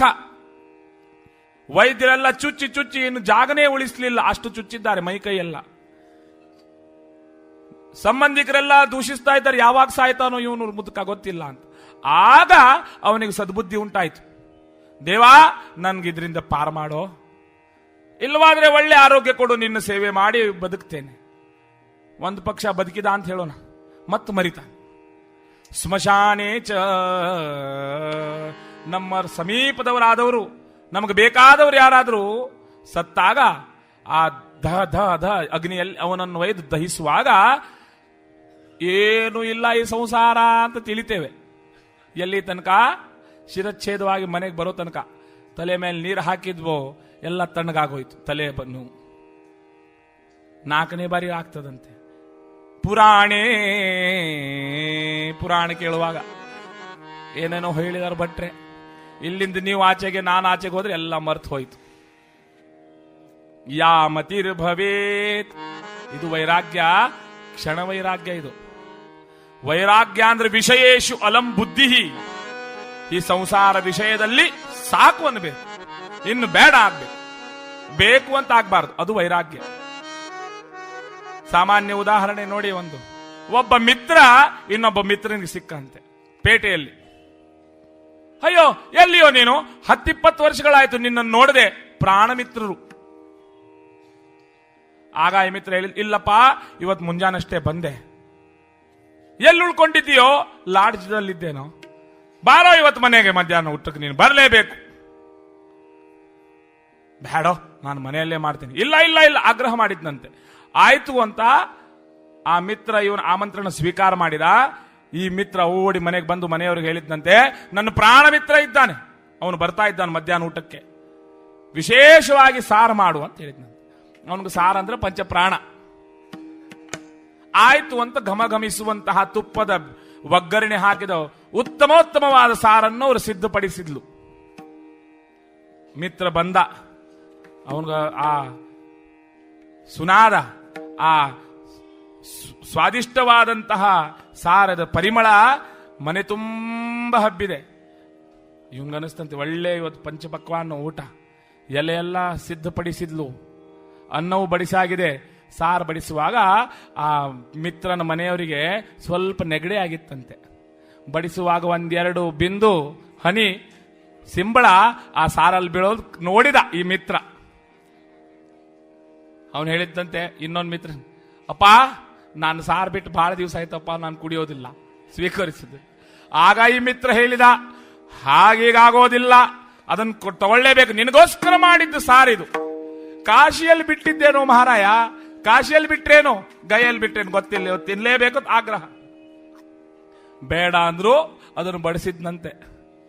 ಇವನು ಬೇಗ ತಿಂದ, ಯಾಕೆ ಬೇಡ ಅಂತ ಹೇಳಲಿಕ್ಕೆ. ಅದನ್ನು ನೋಡಿ ಇನ್ನೊಮ್ಮೆ ಬಡಿಸಿದ್ಲಂತೆ. ಮನೆಗೆ ಬಂದು ಹೊಟ್ಟೆ ಕರುಳೆಲ್ಲ ಹೊರಗೆ ಬೀಳ್ಬೇಕಷ್ಟು ವಾಂತಿ ಮಾಡಿದ. ಅಂದಿನಿಂದ ಈ ಮಿತ್ರನಿಗೆ ಸಾರು ಅಂದ್ರೆ ಸಾಕು. ಇದು ವೈರಾಗ್ಯ. ಸಂಸಾರದ ಅತ್ಯಂತ ಪ್ರಿಯತಮವಾದಂತ ವಸ್ತು ನಮಗೆ ಬೇಡ ಅನಿಸೋದು. ರಾಮಚಂದ್ರನನ್ನು ನೋಡಿ ವೈರಾಗ್ಯದ ಲಕ್ಷಣವನ್ನು ಹೇಳುವಾಗ ಭಾಗವತವೇ ಹೇಳ್ತದೆ ಪಂಚಮ ಸ್ಕಂದದಲ್ಲಿ, ತ್ಯಕ್ತ್ವಾ ಸುದುಸ್ತ್ಯಜ ಸುರೇಪ್ಸಿತ ರಾಜಲಕ್ಷ್ಮೀ. ಇಂದ್ರ ಚಂದ್ರರು ಅಪೇಕ್ಷೆ ಪಡುವಂತಹ ಸಾಕೇತ್ ಅವಧಪುರಿಯ ರಾಜಲಕ್ಷ್ಮಿಯನ್ನು ತುಚ್ಛವಾಗಿ ನೋಡಿ ಆತ ಹೊರಟೇ ಹೋದ್ನಂತೆ ಅರಣ್ಯಕ್ಕೆ. ಅಂತಹ ಮರ್ಯಾದಾ ಪುರುಷೋತ್ತಮ. ಆಗ ಎಲ್ಲರೂ ಹೇಳಿದ್ರು, ರಾಜಾರಾಮ ನೀನು ಅರಣ್ಯದಲ್ಲಿ ಹೇಗಿರ್ತೀಯೋ ರಾಜ ಹೇಳು. ಆಗ ರಾಮ ಹೇಳಿದ್ನಂತೆ, ನಾನು ರಾಜಾರಾಮ, ರಾಜ ಮನೆಯಲ್ಲಿದ್ರೇನು ಅರಮನೆಯಲ್ಲಿದ್ರೇನು ಅರಣ್ಯದಿದ್ದಲ್ಲಿ ರಾಜ ರಾಜನೇ, ಅವನಿಗೆ ಭೋಗದಿಂದ ಏನಾಗಬೇಕಾಗಿದೆ. ಇದು ವೈರಾಗ್ಯ. ಅಪ್ರಿಯವಾದಂತಹ ವಸ್ತುಗಳನ್ನೇ ನಮ್ಮ ಸರ್ವಪ್ರಿಯ ಅಂತ ತಿಳಿದು ಆ ದೇವರನ್ನು ಮರೆಯೋದು, ಇದು ಭೋಗ. ವಿಷಯೇಶು ಅಲಂ ಬುದ್ಧಿ, ವೈರಾಗ್ಯ ಬರಬೇಕು. ಕೆಲವೊಮ್ಮೆ ಬರ್ತದೆ ಹೋಗ್ತದೆ. ಹೀಗೆ ಒಬ್ಬ ವಿದ್ಯಾರ್ಥಿ, ವೇದಾಂತದ ವಿದ್ಯಾರ್ಥಿ ಮದುವೆ ಆದ, ಒಳ್ಳೆ ಸಂಪಾದನೆ ಮಾಡ್ತಾ ಇದ್ದ. ಅಂದು ಒಂದು ದಿನ ಜ್ಞಾನೋದಯ ಆಯ್ತಂತೆ. ಬೇಡ ಈ ಸಂಸಾರ ಅಂತ ಮನೆ ಮಕ್ಕಳನ್ನೆಲ್ಲ ಬಿಟ್ಟು ಸಂಸಾರ ಸ್ವೀಕರಿಸಿ ಅರಣ್ಯಕ್ಕೆ ಹೋದ್ನಂತೆ, ಸನ್ಯಾಸ. ಆಗ ಹೋಗುವಾಗ ಏನೂ ಒಯ್ಲಿಲ್ಲ, ಸನ್ಯಾಸದ ನಿಯಮ ನಮ್ಮದು ಎಂಬುದು ಏನೂ ಇರಬಾರ್ದು, ಹೆಸರು ಕೂಡ ಬದಲಾಯಿಸಬೇಕು, ನನ್ನದು ಎಂಬುದಿಲ್ಲ. ಹೋಗುವಾಗ 2 ಕೌಪೀನ ಮಾತ್ರ ಒಯ್ದನಂತೆ, ಮತ್ತೇನು ಒಯ್ಲಿಲ್ಲ. ಲಂಗೋಟಿ, ಪುರಂದರದಾಸರು ಹೇಳ್ತಾರೆ ನೋಡಿ, ಲಂಗೋಟಿ ಬಲು ಒಳ್ಳೆದಣ್ಣ ಅಂತ. ಈ ಲಂಗೋಟಿ ಬಹಳ ಒಳ್ಳೇದು, ಇದಕ್ಕೆ ಇಸ್ತ್ರಿ ಬೇಕಾಗಿಲ್ಲ, ಏನಿಲ್ಲ, ಸುಮ್ಮನೆ ಇಟ್ರಾಯ್ತು, ಮತ್ತೇನು ಬೇಕಾಗಿಲ್ಲ. 2 ಒಯ್ದ, ಮತ್ತೇನು ಒಯ್ಲಿಲ್ಲಂತೆ. ಆದ್ರೆ ಏನಾಯ್ತು ನೋಡಿ, ಅಲ್ಲೂ ಗ್ರಹಚಾರ ಇವಂದು. ಒಂದನ್ನು ಉಡ್ತಿದ್ದ, ಇನ್ನೊಂದು ಒಣಗಿಸ್ಲಿಕ್ಕೆ ಹಾಕ್ತಿದ್ನಂತೆ ಗಿಡಕ್ಕೆ. ಅಲ್ಲಿ ಒಂದು ಇಲಿ ಬಂದು ಆ ಲಂಗೋಟಿ ಕಚ್ತಿತ್ತು. ಅಯ್ಯೋ ಎಂತಹ ಇಲಿ, ಇದಕ್ಕೊಂದು ಪಾಠ ಕಲಿಸುವೆ ಅಂತ ಈ ಸನ್ಯಾಸಿ ಏನ್ ಮಾಡಿದ್ ಗೊತ್ತುಂಟೋ, ಒಂದು ಬೆಕ್ಕು ಸಾಕಿದ್ದಂತೆ ಇಲಿಗೋಸ್ಕರ. ಆದ್ರೆ ಬೆಕ್ಕು ಸಾಕಬೇಕಾದ್ರೆ ಅದಕ್ಕೆ ಹಾಲು ಬೇಕು. ಅದಕ್ಕೆ ಮನೆಗೆ ಹೇಳಿ ಕಳಿಸಿದ, ಒಂದು ಹಸುವನ್ನು ಕಳಿಸೆ ಅಂತ. ಅವಳು ಪಾಪ ಮನೆಯವಳು ಆಜ್ಞಾಧಾರಕಳು ಒಂದು ಒಳ್ಳೆ ಹಸು ಕಳಿಸಿದ್ಲಂತೆ. ಅದನ್ನು ಕರೆಯೋದು ಯಾರು? ಹಾಲು. ಒಂದು ಕೆಲಸ ಮಾಡೆ, ಮಧ್ಯಾಹ್ನ ಮತ್ತು ಸಾಯಂಕಾಲ 2 ಬಾರಿ ಬಂದು ಹಾಲನ್ನು ಕರೆದು ಹೋಗು. ಅವಳು ಬರುವಾಗ 4-5 ಜನ ಮಕ್ಕಳು ಅಮ್ಮ ಅಮ್ಮ ಅಮ್ಮ ಮತ್ತೆ ಸೆರಗಿ ಹಿಡಿದು ಬರ್ತಾ ಇದ್ದಾರಂತೆ. ಇದನ್ನು ನೋಡಿದ, ಅಯ್ಯೋ ನನ್ನ ಹೆಂಡತಿ ಕಷ್ಟಪಡೋದು ನೋಡಿದ್ರೆ ಸಾಕೆ, ನೀನಿಲ್ಲಿ ಬರೋದು ಬೇಡ, ನಾನೇ ನಾಳೆಯಿಂದ ಅಲ್ಲೇ ಬರ್ತೇನೆ ಅಂತ ಅಲ್ಲೇ ಲಂಗೋಟಿ ಬಿಟ್ಟು ಮನೆಗೆ ಹೋಗ್ಬೇಕು. ಇದು ಸನ್ಯಾಸ. ಕೌಪೀನಸ್ಯ ಕೃತೆ ಸನ್ಯಾಸ ಉಚ್ಯತೆ ಅಂತ. ಕೌಪೀನಕ್ಕೋಸ್ಕರ ಇವನು ಸನ್ಯಾಸ ಹಾಳಾಯ್ತಲ್ವೋ, ಇದು ಸನ್ಯಾಸವೇ? ವೈರಾಗ್ಯ ಬೇಕು,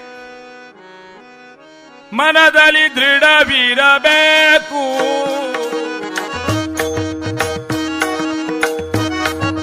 ಆ ಮುಕ್ತಿ ಮಾರ್ಗಕ್ಕೆ ಹೋಗಬೇಕಾದ್ರೆ ಸನ್ಯಾಸದಲ್ಲಿ ಹೇಗಿರಬೇಕು? ಮನದಲ್ಲಿ ದೃಢವಿರಬೇಕು. ಪಾಪಿ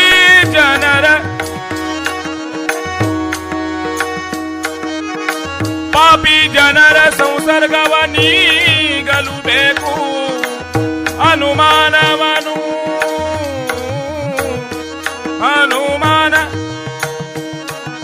ಶಾಸ್ತ್ರ ನಿಶ್ಚಯವಾಗಬೇಕು. ಬಳಿಕ ಅನುಮಾನವನ್ನು ಬಿಡಲು ಬೇಕು. ತನ್ನ ತನುವ ತೋಂಡರಿಗಡ್ಡ ಗೆಡಹಲು ಬೇಕು. ತನುವ ತೋಂಡರಿಗಡ್ಡ ಗೆಡಹಲು ಬೇಕು. ಸುಮ್ಮನೆ ಬರುವುದೇ ಮುಕುತಿ ಮುಕುತಿ. ಸುಮ್ಮನೆ ಬರುತ್ತಾ ಮುಕ್ತಿ? ನಮ್ಮ ಅಚ್ಯುತಾನಂತನ ನೆನೆಯದೆ ಭಕುತಿ.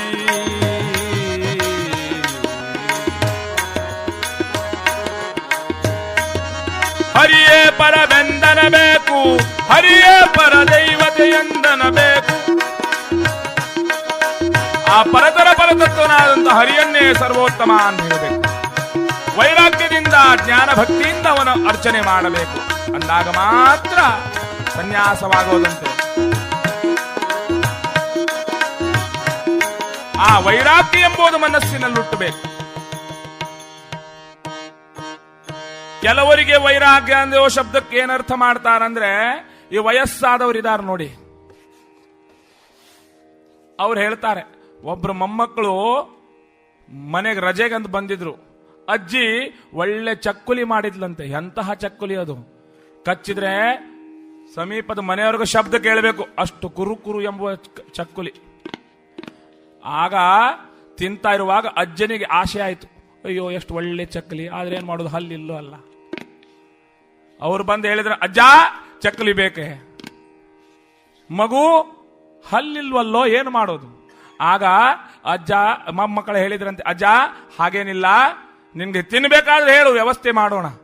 ಆಯ್ತೋ, ಒಂದು ಕೆಲಸ ಮಾಡು, 10 ಹಲವಾರು ಚಕ್ಕಲಿಗಳನ್ನು ಪುಡಿ ಪುಡಿ ಮಾಡಿಕೊಡು, ತಿಂತೇನೆ ಅಂತೇಳಿ ತಿಂದಂತೆ.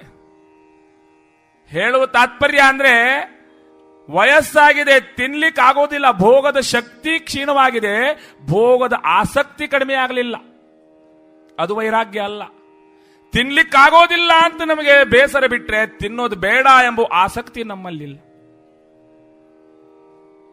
ಈ ವೈರಾಗ್ಯ ಎಂಬುದು ಹುಟ್ಟೋದು ದೇವರ ಅನುಗ್ರಹದಿಂದ. ಅದು ಯಾವಾಗ ಹುಟ್ಟೋದು ಗೊತ್ತಿಲ್ಲ. ಯದಾ ಪ್ರಸಾದ ಭುವಿತತ್ವಮಾನೆ ಕೃಷ್ಣಾರವಿಂದೇ ಯದ ಪಂಗ ಮೋಕ್ಷೆ ಅಂತ ಭಾಗವತ ಹೇಳ್ತದೆ. ಯಾವಾಗ ದೇವರ ಅನುಗ್ರಹವಾಯಿತೋ ಆಯ್ತು. ಯಾರಿಗಾದ್ರೂ ಹೇಗಾದ್ರೂ ಯಾವಾಗ ಹೇಗೆ ಆಗ್ತದೆ ಗೊತ್ತಿಲ್ಲ, ಆಗ್ತದೆ, ನಂಬಿದ್ರೆ ಆಗ್ತದೆ. ಆದ್ರೆ ಪ್ರಾರಬ್ಧ ಎಂಬುದು ಯಾರಿಗೂ ಬಿಟ್ಟದ್ದಲ್ಲ. ಶುಕದೇವರು ವರ್ಣನೆ ಮಾಡಿದ್ರು, ವೈರಾಗ್ಯಯುಕ್ತರಾಗಿ ರಾಜಾದಿರಾಜ ಭರತ ಮಹಾರಾಜ ಆ ಗಂಡಕಿ ಆಶ್ರಮ, ಪುಲಹಾಶ್ರಮ ಎಂಬುವ ಪ್ರದೇಶ ಅದು. ಅಲ್ಲಿ ಮಿಂದು ಸ್ನಾನವಗೈದು ಜಪತಪಗಳನ್ನು ಮಾಡ್ತಾ ನಿಷ್ಕಾಮವಾದ ಸನ್ಯಾಸಾಶ್ರಮವನ್ನಾಚರಿಸುತ್ತಿರಲು ಅದೊಂದು ದಿನ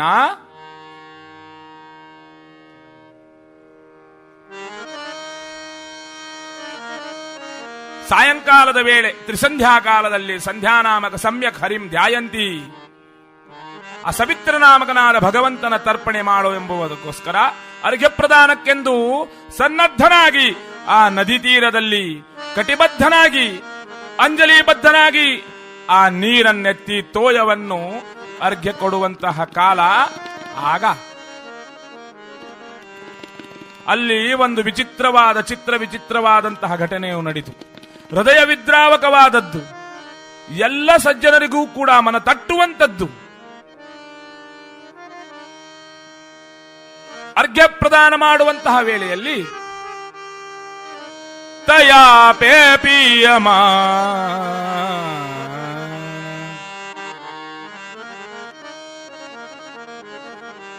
ಅಂಜಲಿಯಲ್ಲಿ ಅರ್ಘ್ಯ ಪ್ರದಾನ ಮಾಡುವಾಗ ಅಲ್ಲಿ ಒಂದು ಜಿಂಕೆ ಬಂತು, ಮೃಗ. ಅದು ನೀರು ಕುಡಿತಾ ಇತ್ತು, ತುಂಬ ಗರ್ಭಿಣಿ ಆದವಳು ಆ ಜಿಂಕೆ. ತಯಾ ಪೇಪಿಯಮಾನ ಉದಕೆ ನೀರು ಕುಡಿತಾ ಇತ್ತು, ಇಂದ್ರಿಯ ಶಮನ ಮಾಡ್ತಾ ಕ್ಷುತ್ಪಿಪಾಸಾದಿಗಳಿಂದ ಬಳಲುವಂತಹ ತುಂಬ ಗರ್ಭಿಣಿ ನೀರು ಕುಡಿಯುತ್ತಿರುವಾಗ ಅದಕ್ಕೆ ಗೊತ್ತಿಲ್ಲ ಜೀವೋ ಜೀವಸ್ಯ ಜೀವನಂ. ಒಂದು ಪ್ರಾಣಿಯನ್ನ ಆಶ್ರಯಿಸಿ ಇನ್ನೊಂದು ಪ್ರಾಣಿ ಆಹಾರವನ್ನಾಗಿ ಬದುಕ್ತದಂತೆ. ಹಿಂದಿನಿಂದ ಒಂದು ಮಹಾನ್ ಶಾರ್ದೂಲ ವ್ಯಾಘ್ರ ಹುಲಿ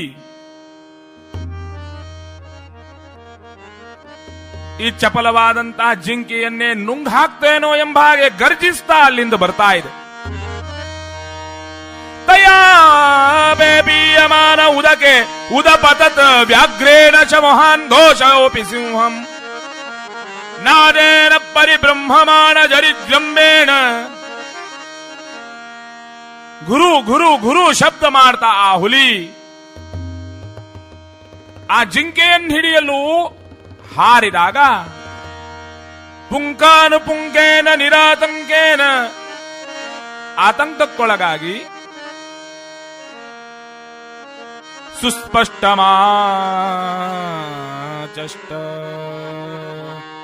ಆ ಜಿಂಕೆ ನೀರಿನಲ್ಲಿ ಹಾರಿತಂತೆ. ಉದಪತತ್ ಹಾರಿದ ಪ್ರಭಾವದಿಂದಾಗಿ ಭಯವಿಹ್ವಲವಾದಂತಹ ಆ ಜಿಂಕೆಯ ಗರ್ಭಪಾತವಾಯಿತು. ಆ ಪ್ರಸವ ವೇದನೆಯಿಂದ ಬಳಲ್ತಾ ದುಃಖ ಪಡ್ತಾ ಆ ಜಿಂಕೆ ಅಸುನೀಗಿತಂತೆ, ಸತ್ತೋಯ್ತು. ಪ್ರತ್ಯಕ್ಷದರ್ಶಿಯಾದ ಮಹಾತ್ಮ ಭರತ ಇದನ್ನು ನೋಡ್ತಾ ಇದ್ದಾನೆ. ಹುಲಿ ತನ್ನ ದಾರಿ ಹಿಡಿದು ಹೋಗಿದೆ, ಆ ಜಿಂಕೆ ಮರಿ ಮಾತ್ರ ನೀರಿನಲ್ಲಿ ತೇಲುತ್ತಿದೆ ಅಂತೆ. ಸದಯದಯಾಭೂತೋಪಿ ದಯಾದಾಕ್ಷಿಣ್ಯದಿಂದ ಯುಕ್ತನಾದ ಪ್ರಾಣಿ ಮಾತ್ರರಲ್ಲಿ ದಯೆಯುಳ್ಳವನು ಮಹಾತ್ಮ ಭರತ ಆ ಜಿಂಕೆ ಮರಿಯನ್ನು ಎತ್ತಿ ತಬ್ಬಿಪ್ಪಿಕೊಂಡ. ಆಗ ಮಾತ್ರ ಜಿಂಕೆ ಮರಿ ತನ್ನ ಎರಡು ಕಣ್ಣನ್ನು ಬಿಡುತ್ತಂತೆ. ಕಣ್ಣು ಬಿಡುವಾಗ ಅದಕ್ಕೇನರಿವು ಭರತನನ್ನು ನೋಡಿತು. ಏಣ ಕುಣಕ ಅಂತ ಹೆಸರಿಟ್ಟನಂತೆ. ಮಾಮೇವ ಮಾತ ಪಿತರೋ, ನನ್ನನ್ನೇ ತಂದೆ ತಾಯಿ ಅಂತ ತಿಳಿತೊಡಗಿತು. ನನ್ನನ್ನೇ ನೆಕ್ತಾ ನೆಕ್ತಾ ಲಾಲಿಸ್ತಾ ಇದೆ ಪ್ರಾರಬ್ಧ. ಎಲ್ಲ ಮೋಹವನ್ನು ಮನೆಗೆ ಬಿಟ್ಟು ಬಂದವನು ಪುನಃ ಮೋಹಕ್ಕೆ ಒಳಗಾಗಿತ್ತು. ಭರತನ ಎಲ್ಲ ಪ್ರೀತಿ ಆ ಜಿಂಕೆ ಮರಿಗೆ ಹೋಯಿತು. ದೇವರನ್ನು ಕೇವಲ ನೆಪ ಮಾತ್ರಕ್ಕೆ ತ್ರಿಸಂಧ್ಯಾವನ್ನು ಮಾಡ್ತಾ ಮೊದಲಿಗೆ ಆ ಜಿಂಕೆ ಮರಿಯನ್ನು ತಿನ್ನಿಸ್ತಿದ್ದ, ಬಳಿಕ ತಾನು ತಿಂತಿದ್ದ. ಅದನ್ನು ಮಲಗಿಸಿದ ಬಳಿಕ ತಾನು ಮಲಗುತ್ತಿದ್ದ. ಹೀಗೆ ಸಮಯ ಕಳೀತಾ ಹೋಯಿತು.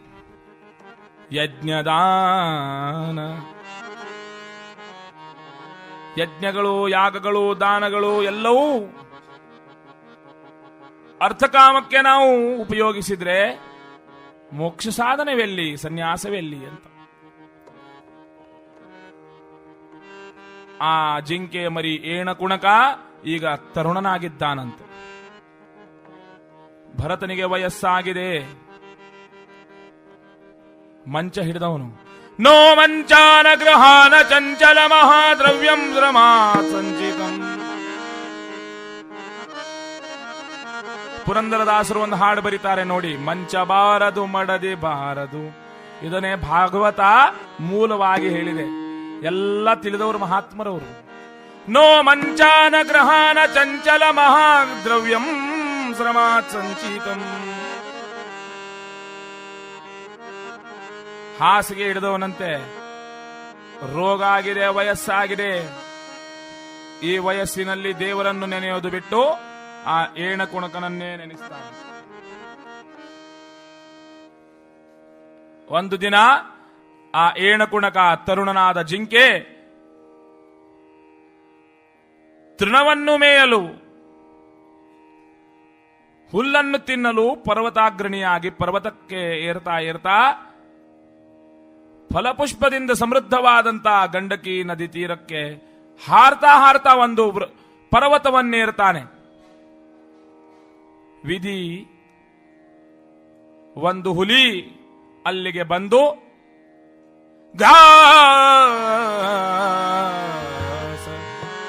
ಹಾರ್ತಾ ಆ ಜಿಂಕೆ ಮರಿಯನ್ನು ಹಿಡಿದು ಕತ್ತನ್ನು ಮುರಿದು ರಕ್ತವನ್ನು ಹೀರ್ತಾ ಆ ಒದ್ದಾಡುವಂತ ಜಿಂಕೆ ಪ್ರಾಣ ಬಿಡ್ತಾ ಆ ಹುಲಿಗೆ ಆಹಾರವಾಗಿ ಬಿಟ್ಟಿದೆ. ಸೂರ್ಯಾಸ್ತವಾಗುವ ಕಾಲ ಬಂತು, ಇನ್ನೂ ಬರಲಿಲ್ಲ ಜಿಂಕೆ ಅಂತ ತಾನೇ ಭರತ ಆ ಜಿಂಕೆಗೆ ಹುಡುಗೋಸುಗ ಹುಡುಕಲಂತೂ ಆ ಪರ್ವತಗಳಿಗೆ ಹೋಗ್ತಾ ಏಣಕುಣಕ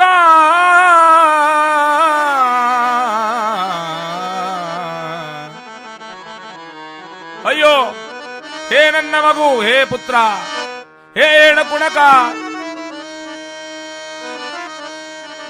ಎಲ್ಲಿಯೋ ಎಲ್ಲಿಯೋ ಎಲ್ಲೋ ಅಂತ ಅತ್ತಿಂದಿತ್ತ ಆ ನದಿ ತೀರದಲ್ಲಿ ಆ ಪ್ರಸ್ತರಾಕರ ನಿಕರೋದಾರೋದರ ಸಾರ್ಥಕೀಕೃತವಾದಂತಹ ಭೂಮಿಯಲ್ಲಿ ಹುಡುಕ್ತಾನ. ನಿಖರವಾದಂತಹ ಆ ಪರ್ವತನ್ನು ಏರ್ತಾ ಅಲ್ಲಿ ನೋಡ್ತಾನೆ, ರಾಮ್ ಅಂತ ಬೊಬ್ಬಿಡ್ತಾನಂತ. ಹುಟ್ಟಿದವರು ಸಾಯಲೇಬೇಕು. ಸನ್ಯಾಸಿಗಳಿಗೆ ಈ ಮೋಹ ಎಲ್ಲಿ? ಕ್ಲೈಬ್ಯಂ ಸ್ಮಗಮ ಪಾರ್ಥ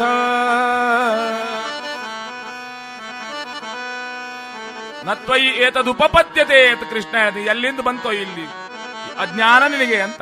ಉತ್ತಮಾಧಿಕಾರಿಗಳಿಗೆ ಬರುವುದು ಅದು ಎಲ್ಲಿಂದ? ಈ ಭರತನಿಗೆ ಎಲ್ಲಿಗೆ ಬಂದಿತ್ತು? ಆ ಮಾಂಸದ ತುಂಡೆಗಳು, ಆ ಅಸ್ಥಿ ಪಂಜರಗಳು, ಆ ರಕ್ತದ ಓಕಳಿಯಲ್ಲಿ ಬಿದ್ದಂತಹ ಅವಶೇಷಗಳನ್ನು ಕಂಡು ಅಯ್ಯೋ ಏಣಕುಣಕ ಬಿಡ್ತಾನೆ. ಮನೆಗೆ ಬಂದ ವಿಲಾಪ ಮಾಡ್ತಾನಂತ. ಅನ್ನೋದಕವನ್ನು ತ್ಯಜಿಸಿದ, ನಿಜವಾದ ಸನ್ಯಾಸವನ್ನು ಬಿಟ್ಟು ಸರ್ವಸ್ವವನ್ನು ಆ ಜಿಂಕೆ ಎಂದು ತಿಳಿದು ಶ್ರೀಕೃಷ್ಣನನ್ನು ಮರೆತ. ಏನು ಕಾರಣ ಯದುಪತಿಯನು ಮರೆತಿರಿ, ಏನು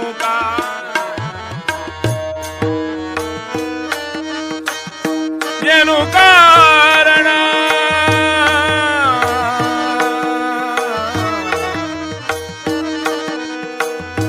ಏನು ಕಾರಣ ಯದುಪತಿಯನು ಮರೆತಿರಿ, ಧನಧಾನ್ಯ ಸತಿಸುತ್ತರು ಕಾಯುವರೆ.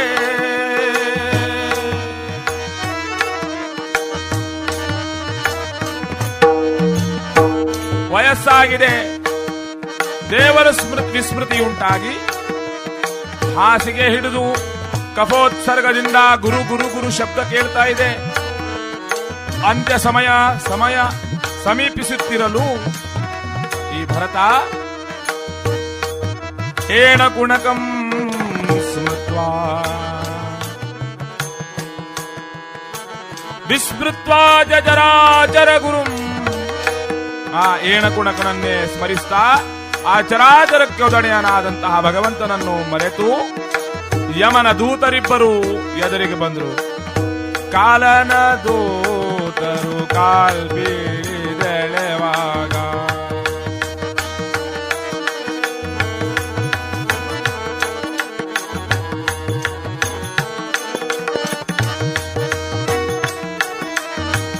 ಆ ಕಾಲನ ದೂತರಿಬ್ಬರು ಬಂದು ಪಾಶವನ್ನು ಹಾಕ್ತಾ ಸಾಯೋ ಸಮಯದಲ್ಲಿ ಏನ ಕುಣಕಾಂತ ಬಾಯಿಂದ ಆ ಪ್ರಾಣ ಹೊರಹೊಮ್ಮಿದೆ.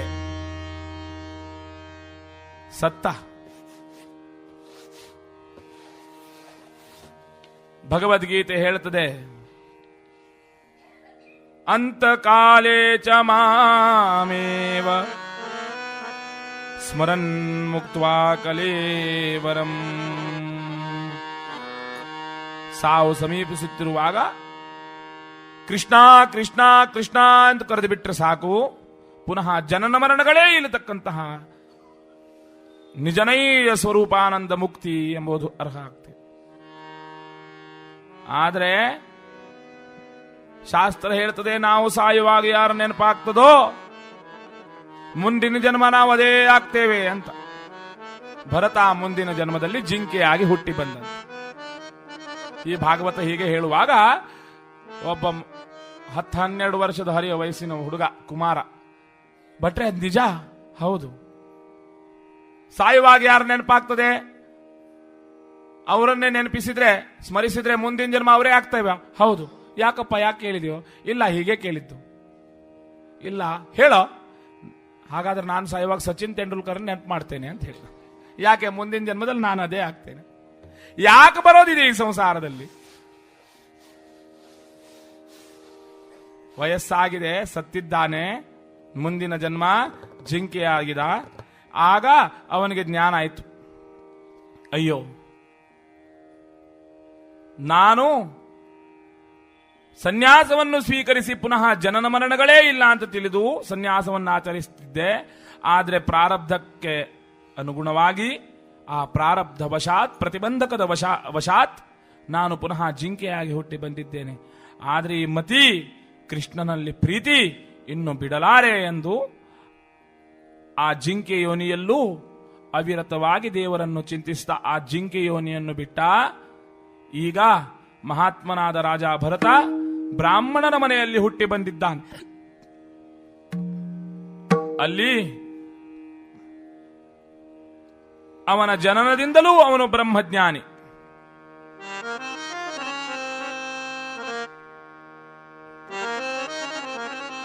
ಸ್ವಪ್ನಜಾಗರ ಸುಷುಪ್ತಿಯಲ್ಲೂ ಕೂಡ ಆ ವಿಶ್ವ ತೈಜಸ ಪ್ರಾಜ್ಞನಾಮಕ ಪರಮಾತ್ಮರನ್ನೇ ನೆನೆಸ್ತಾನೆ. 8ನೇ ವಯಸ್ಸಕ್ಕೆ ಮುಂಜುವಿ ಮಾಡಿದ್ರು, ಉಪನಯನ ಸಂಸ್ಕಾರ ಜರುಗಿತು. ಆದರೆ ಆ ಯಜ್ಞೋಪವೀತವನ್ನು ತೆಗೆದು ಎಸೆದು ಯಾಕೆ? ನನಗಿಂದ ಏನಾಗಬೇಕಾಗಿದೆ? ಎಲ್ಲ ಅಣ್ಣ ತಮ್ಮಂದಿರರು ಇವನನ್ನು ಹುಚ್ಚ ಅಂತ ಕರೀತಿದ್ರು ಊರು ತುಂಬೆಲ್ಲ ಜನ. ಯಾಕೆ? ಮುಖ ಬದಿರರಂತಿಪ್ಪರು ನೋಳ್ಪ ಜನಕ್ಕೆ ಕಾಕುಯತಿಗಳಲು ತಾರರೋ ಮನಗೆ ಕಂಡಲ್ಲಿ ವಿಶ್ವರೂಪವ ಕಂಬರೋ ಉಂಡು ಉಣಿಸುವುದೆಲ್ಲ ಹರೇ ನಿನ್ನ ಯಜ್ಞವೆಂಬುವವರೋ. ಈ ಬ್ರಹ್ಮಜ್ಞಾನಿಗಳ ಲಕ್ಷಣವನ್ನು ಹೇಳ್ತಾರೆ. ಮುಖ ಬದಿರರಂತಿರ್ಪರು ನೋಳ್ಪ ಜನಕ್ಕೆ. ಈ ಜಡ ಭರತ ಅಂತ ಅವನನ್ನು ಹೆಸರಿಟ್ಟು ಬಿಟ್ರಂತೆ. ಅಲ್ಲಿ ಭರತ ಅಂತ ಹೆಸರು, ಆದ್ರೆ ಜಡನ ಹಾಗೆ ಮೂಕರಂತೆ, ಬಧಿರರಂತೆ, ಕಿವುಡರಂತೆ ಇದ್ದವನು. ಯಾರೇನ್ ಹೇಳಿದ್ರೂ ಸ್ಪಂದಿಸುವವನಲ್ಲ. ಸದಾ ಆತ್ಮಾರಾಮನಾಗಿ ಭಗವಂತನನ್ನು ಚಿಂತಿಸುವವನು. ಪುನಃ ಜನನ ಮರಣಗಳೇ ಬೇಡ ಅಂತ ತಿಳಿದು ಆ ಮಹಾತ್ಮ ಭರತನು ಈಗ ಜಡಭರತನಾಮಾಭಿಧಾನನಾಗಿ ಬಂದಿದ್ದಾನಂತೆ. ಏನಾದ್ರೂ ಕೆಲಸಕ್ಕೆ ಮಾಡ್ಲಿ ಅಂತ ಮನೆಯವರೆಲ್ಲರೂ ಸುಮ್ಮನೆ ಕುಂತ ಅಗ್ರಹಾರಕ್ಕೆ ಇವನು ತುಟ್ಟಿ ಅಂದ್ರೆ ಸುಮ್ಮನೆ ಊಟ ಮಾಡಿ ಕುಡ್ತ್ಕೋತಾನೆ. ಏನು ಕೆಲಸ ಮಾಡುದಿಲ್ಲ ಅಂತ ತಿಳಿದು ಅವನಿಗೆ ಒಯ್ದು ಒಂದು ಕೆಲಸ ಕೊಟ್ಟರಂತೆ. ಏನು ಗೊತ್ತುಂಟೆ? ಸ್ಕ್ಯಾರ್ಕ್ರೋ ನಾವು ನೋಡಿದ್ದೇವೆ. ಆ ಗದ್ದೆಗಳಲ್ಲಿ ಪಕ್ಷಿಗಳು ಬಂದು ಆಹಾರ ಧಾನ್ಯವನ್ನು ತಿಂತ ಆ ಗದ್ದೆವನ್ನು ನಾಶ ಮಾಡ್ತಾವಂತ ತಿಳಿದು ಅಲ್ಲಿ ಇವನನ್ನು ಕೂಡಿಸಿದ್ರಂತೆ. ಉದ್ದವಾಗಿ ಗಡ್ಡ ಬೆಳೆದಿದೆ, ದಷ್ಟಪುಷ್ಟನಿದ್ದಾನೆ. ಆದರೆ ಸ್ವಪ್ನ ಜಾಗರ ಸುಷುಪ್ತಿಯಲ್ಲೂ ಕೂಡ ಅವಸ್ಥಾತ್ರಯದಲ್ಲೂ ಕೂಡ ದೇವರನ್ನು ಚಿಂತಿಸ್ತಾ ಸುಮ್ಮನೆ ಆತ್ಮರಾಮಿಯಾಗಿ ಅಂತರ್ಮುಖಿಯಾಗಿದ್ದಾನಂತೆ. ಆ ಊರಿನಲ್ಲಿ ಪರೀಕ್ಷಿತ ಕೇಳು, ಶ್ರೀಮಂತನೊಬ್ಬ ಸಾಮಂತ ಅನಪತ್ಯತ್ವ ದೋಷದಿಂದ ಬಳಲ್ತಾ ಇದ್ದ. ಮಕ್ಕಳಿರಲಿಲ್ಲ. ಅದಕ್ಕೋಸ್ಕರ ಒಬ್ಬ ಪ್ರಸಿದ್ಧ ಮಾಂತ್ರಿಕರನ್ನು ಕರೆತರಿಸಿದ. ಆ ಮಾಂತ್ರಿಕರು ಭದ್ರಕಾಳಿ ದೇವಿಯ ಪರಮ ಭಕ್ತರಂತೆ. ಆ ಶ್ರೀಮಂತನಾದ ಸಾಮಂತನಿಗೆ ಹೇಳಿದ, ಆ ಭದ್ರಕಾಳಿ ಎದುರಿಗೆ ಗುಹೆಯಲ್ಲಿ ನಿನಗೆ ಮಕ್ಕಳಾಗಬೇಕು ಎಂಬುವ ಇಚ್ಛೆ ಇದ್ರೆ, ಹೇ ಸಾಮಂತ, ನೀನು ಒಂದು ನರಬಲಿ ಕೊಡಬೇಕು. ಎಂತಹ ನರಬಲಿ? ದಷ್ಟಪುಷ್ಟವಾದಂಥವನಿಗೆ ದೇವಿಗೆ ಬಲಿ ಅರ್ಪಿಸಿದ್ರೆ ಆ ದೇವಿ ಸುಪ್ರೀತಳಾಗಿ ನಿನಗೆ ಸಂತಾನ ಭಾಗ್ಯವನ್ನು ಕೊಡ್ತಾಳೆ. ಆಗ ಸಾಮಂತ ತನ್ನ ಭಟರನ್ನು ಕರೆಸಿ ಅಪ್ಪಣೆ ಇಟ್ಟ. ಎಲ್ಲಿಂದಾದ್ರೂ ಗೊತ್ತಿಲ್ಲ, ಒಂದು ಸುದೃಢವಾದ ನರನನ್ನು ಕರೆತನ್ನಿ ಬಲಿಗೋಸ್ಕರ ಅಂತ. ಆಗ ಸಾಮಂತನ ಭಟರೆಲ್ಲರೂ ಭೃತ್ಯರೆಲ್ಲರೂ ಆ ನರನ ಅನ್ವೇಷಣಕ್ಕಂತೆ ಬಲಿಗೋಸ್ಕರ ಆ ಊರಿನಲ್ಲೆಲ್ಲ ಸುತ್ತಾಡ್ತಾ ನೋಡಿದ್ರು. ಗದ್ದೆಯಲ್ಲಿ ದಷ್ಟಪುಷ್ಟನಾದ ಒಬ್ಬ ನರನು ವಿರಾಜಮಾನನಾಗಿದ್ದಾನೆ. ಅದರಲ್ಲಿ ಒಬ್ಬನಿಗೆ ಗುರುತು ಹಿಡಿದಂತೆ, ಒಬ್ಬನಿಗೂ ಪರಿಚಯವಾಯಿತು. ಓ, ಇವನನ್ನು ಒಯ್ಬಹುದು. ಯಾಕೆ? ಇವನು ಜಡಭರತ. ಇವನಿಗೆ ಏನು ಮಾಡಿದ್ರು ಸುಮ್ಮನೆ ಇರ್ತಾನೆ. ಬೈದ್ರೂ ಮಾತಾಡೋದಿಲ್ಲ, ಕಲ್ಲೆ ಎಸೆದ್ರೂ ಮಾತಾಡೋದಿಲ್ಲ, ಏನಾದ್ರೂ ಪ್ರತಿಸ್ಪಂದಿಸೋದಿಲ್ಲ. ಹುಚ್ಚ ಈತ. ಎಲ್ಲ ರಾಜಸೇವಕರು, ಆ ಸಾಮಂತನ ಸೇವಕರೆಲ್ಲರೂ ಆ ಜಡಭರತನನ್ನೆತ್ತಿ ಬ್ರಹ್ಮಜ್ಞಾನಿಯನ್ನೇ ಎತ್ತಿಕೊಂಡು ಆ ಗುಹೆಗೆ ಆಗಮಿಸ್ತಾರೆ. ಭದ್ರಕಾಳಿ ದೇವಿ ಇದನ್ನೆಲ್ಲ ನೋಡ್ತಾ ಇದ್ದಾಳಂತೆ. ಮಾಯಾವಳು. ಆ ನರನನ್ನು ಕಂಡು ಮಾಂತ್ರಿಕನು ಆನಂದಪಟ್ಟ. ಸಾಮಂತನಿಗೆ ಹೇಳಿದ್ದಂತೆ, ಇವನ ಬಲಿಯಿಂದ ನಿಶ್ಚಿತವಾಗಿ ಆ ಭದ್ರಕಾಳಿಯು ಸುಪ್ರೀತಳಾಗ್ತಾಳೆ, ನಿನಗೆ ಸಂತಾನ ಭಾಗ್ಯವನ್ನು ಕೊಡ್ತಾಳೆ ಎಂದ ಹೇಳ್ತಾ ಬಹುವಿಧವಾಗಿ ಆ ನರಬಲಿಗೆ ಸಿದ್ಧತೆಗಳನ್ನೆಲ್ಲ ನಡೆಸಿದ್ರು. ಆ ಜಡಭರತನಿಗೆ ಸ್ನಾನ ಮಾಡಿಸಿದ್ರಂತೆ. ಮಾಡಿಸ್ಕೊಂಡ. ಪರಮ ಪಕ್ವಾನ್ನಗಳನ್ನೆಲ್ಲ ತಿನಿಸಿದ್ರು. ತಿಂದ. ಅಖಾತ್ ಖಾದ್ಯಂ ಅಪಿಬತ್ ಪೇಯಂ ತಿಂದ. ಬಳಿಕ ಅಲಂಕಾರವನ್ನು ಮಾಡಿಸಿದ್ರು. ಮಾಡಿಸಿಕೊಂಡ. ಎಲ್ಲ ಭಗವದಿಚ್ಛೆಯಂತೆ ನಡೀತಿದೆ ಅಂತ ತಿಳಿದವನು. ಕಂಡಲ್ಲಿ ವಿಶ್ವರೂಪವ ಕಾಂಬರೋ, ನೋಡಿದ್ದೆಲ್ಲವೂ ಭಗವತಿ ವಿಶ್ವರೂಪ ಅಂತ ತಿಳಿಯವರಿಗೆ ಅಜ್ಞಾನ ಎಲ್ಲಿಂದ? ಆಗ ಅಲಂಕಾರ ಝಂಕಾರಾದಿ ವಿವಿಧ ವಾದ್ಯೋಪವಾದ್ಯಗಳಿಂದ ಅವನನ್ನು, ಆ ಜಡಮಹಾತ್ಮನಾದ ಜಡಭರತನನ್ನು, ಬ್ರಹ್ಮಜ್ಞಾನಿಯನ್ನು ಆ ಬಲಿ ಕೊಡುವ ಸ್ಥಳಕ್ಕೆ, ಆ ಸ್ತಂಭಕ್ಕೆ ತಂದು ಮಾಂತ್ರಿಕನು ಅಥರ್ವಣೋಪನಿಷತ್ ಮುಂತಾದಗಳಿಂದ ಆ ದೇವಿಯನ್ನು ಸಂಪ್ರೀತಗೊಳಿಸಲಿಕ್ಕೆ ಮಂತ್ರಾದಿಗಳನ್ನು ಉಚ್ಚರಿಸ್ತಾ ಆ ಕೋಲಾಹಲ ಉಂಟಾಗ್ತಾ ಇದೆ. ಬೇರಿ ಧುಂದುಬಿ ಶಂಕದಾಲ ರುಚಿರಂ ವೀಣಾದಿರಾಗಾದಿಕಂ.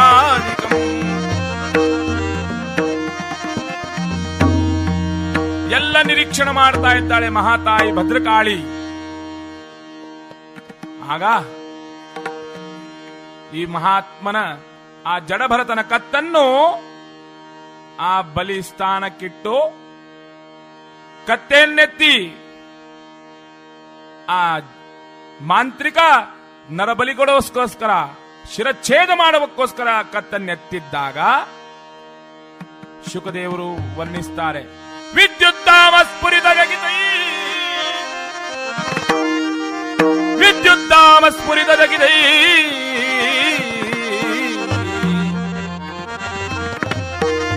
ವಿದ್ಯುದ್ದಾಮ ಸಮಪ್ರಭಾಂ ನಗಪತಿ ಸ್ಕಂದಸ್ತನಾಂ ಭೀಷಣಾಂ ಕನ್ಯಾಭಿಕ್ಕರವಾಲಗೇನ ವಿಲಸತ್ ಹಸ್ತಾಭಿರಾಸೇವಿತಾಂ ಹಸ್ತೈ ಚಕ್ರಕಲಾಲಿಕೇಣಿ ವಿಶಿಕಾಂ ಚಾಪಂ ಗುಣಂ ತರ್ಜನೀಂ ಬಿಭ್ರಾಣ. ಆ ದೇವಿ ಭದ್ರಕಾಳಿ 18 ಕೈಗಳಿಂದ ಆ ಮೂರ್ತಿಯಿಂದ ಹೊರಗೆ ಹೊಮ್ಮತಾಳಂತೆ. ನಾಲಿಗೆಯನ್ನಂಗಲಾಚಿ ಚಾಚುತ್ತಾ ರಕ್ತ ಪಿಪಾಸುಗಳಾಗಿ ಕಣ್ಣುಗಳನ್ನು ಕೆಂಪಾಗಿಸಿಕೊಂಡು ಭೀಕರವಾದ ಉಚ್ಛ್ವಾಸ ಶಬ್ದಗಳನ್ನು ಹೇಳ್ತಾ ಬೆನ್ನಟ್ಟಿದ್ಲು ಏಕ ಪ್ರಕಾರ ಎಲ್ಲರನ್ನೂ. ಎಲ್ಲರೂ ನೋಡ್ತಾ ಇದ್ದಾರೆ. ಕೋಲಾಹಲೋ ಭೂತದ ಹಾಲಾಹಲೋ ಕ್ಷರದ ವೀರಾಯತ ನಿಧಿ ನೇರಾವಲೋ ಫಲಿತ ಕಾಲೀ ಕಲಾಲವದನ.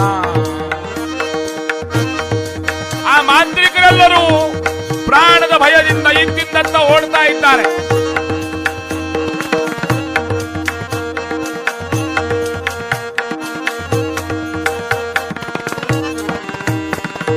ಕಾಳೀಶ್ವರೀಡ ಶೂಲೀಶ್ವರೋಪವೃತ ಶೇಲಾಕ್ಷನಾಟ ನಿರತಂ.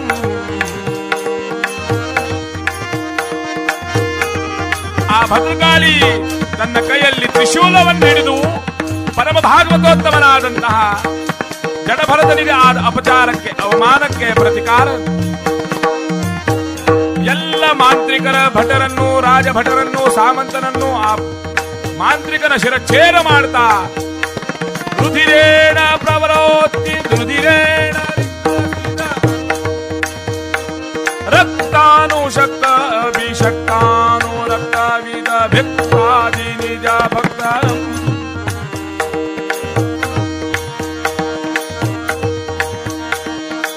ಎಲ್ಲ ಮಾಂತ್ರಿಕರನ್ನು ಆ ಮಾಂತ್ರಿಕ ಸೇವಕರನ್ನೆಲ್ಲ ಸಂಹರಿಸಿ ಅವರ ರಕ್ತಪಾನ ಮಾಡ್ತಾ ಉಚ್ಚಸ್ವರದಲ್ಲಿ ಹಾ ಹಾ ಹಾ ಎಂಬುವ ಹಾಹಾಕಾರವನ್ನಿಡ್ತಾ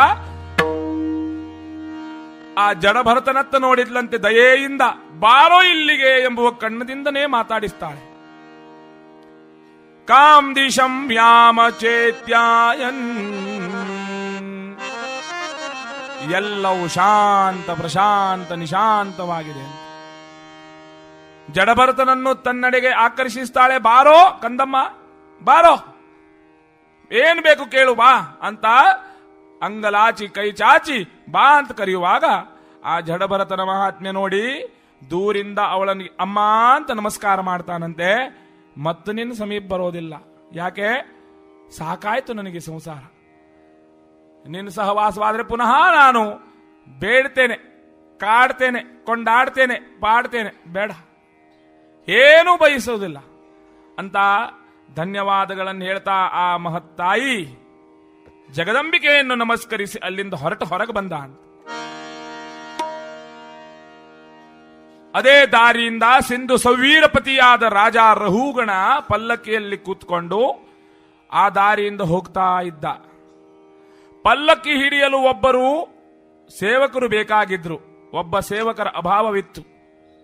ರಾಜಮಂತ್ರಿ ಈ ಕೌಪೀನಧಾರಿಯಾದಂತಹ ದಷ್ಟಪುಷ್ಟ ಅಂಗಸೌಷ್ಠವಯುಕ್ತನಾದಂತಹ ಜಡಭರತನನ್ನು ಕಂಡು ಅವನಿಗೆ ಕರೆದನಂತೆ.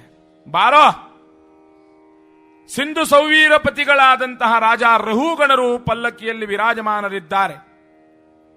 ಬಾ, ಪಲ್ಲಕ್ಕಿ ಹಿಡಿ, ನಿನಗೆ ಯೋಗ್ಯವಾದ ಊಟ ಬಹುಮಾನವನ್ನು ಕೊಡ್ತೇನೆ ಅಂತ ಆಮಿಷ ತೋರಿಸ್ತಾ ಜಡಭರತರಿಗೆ ಪಲ್ಲಕ್ಕಿ ಹಿಡಿಸಿದ್ರು.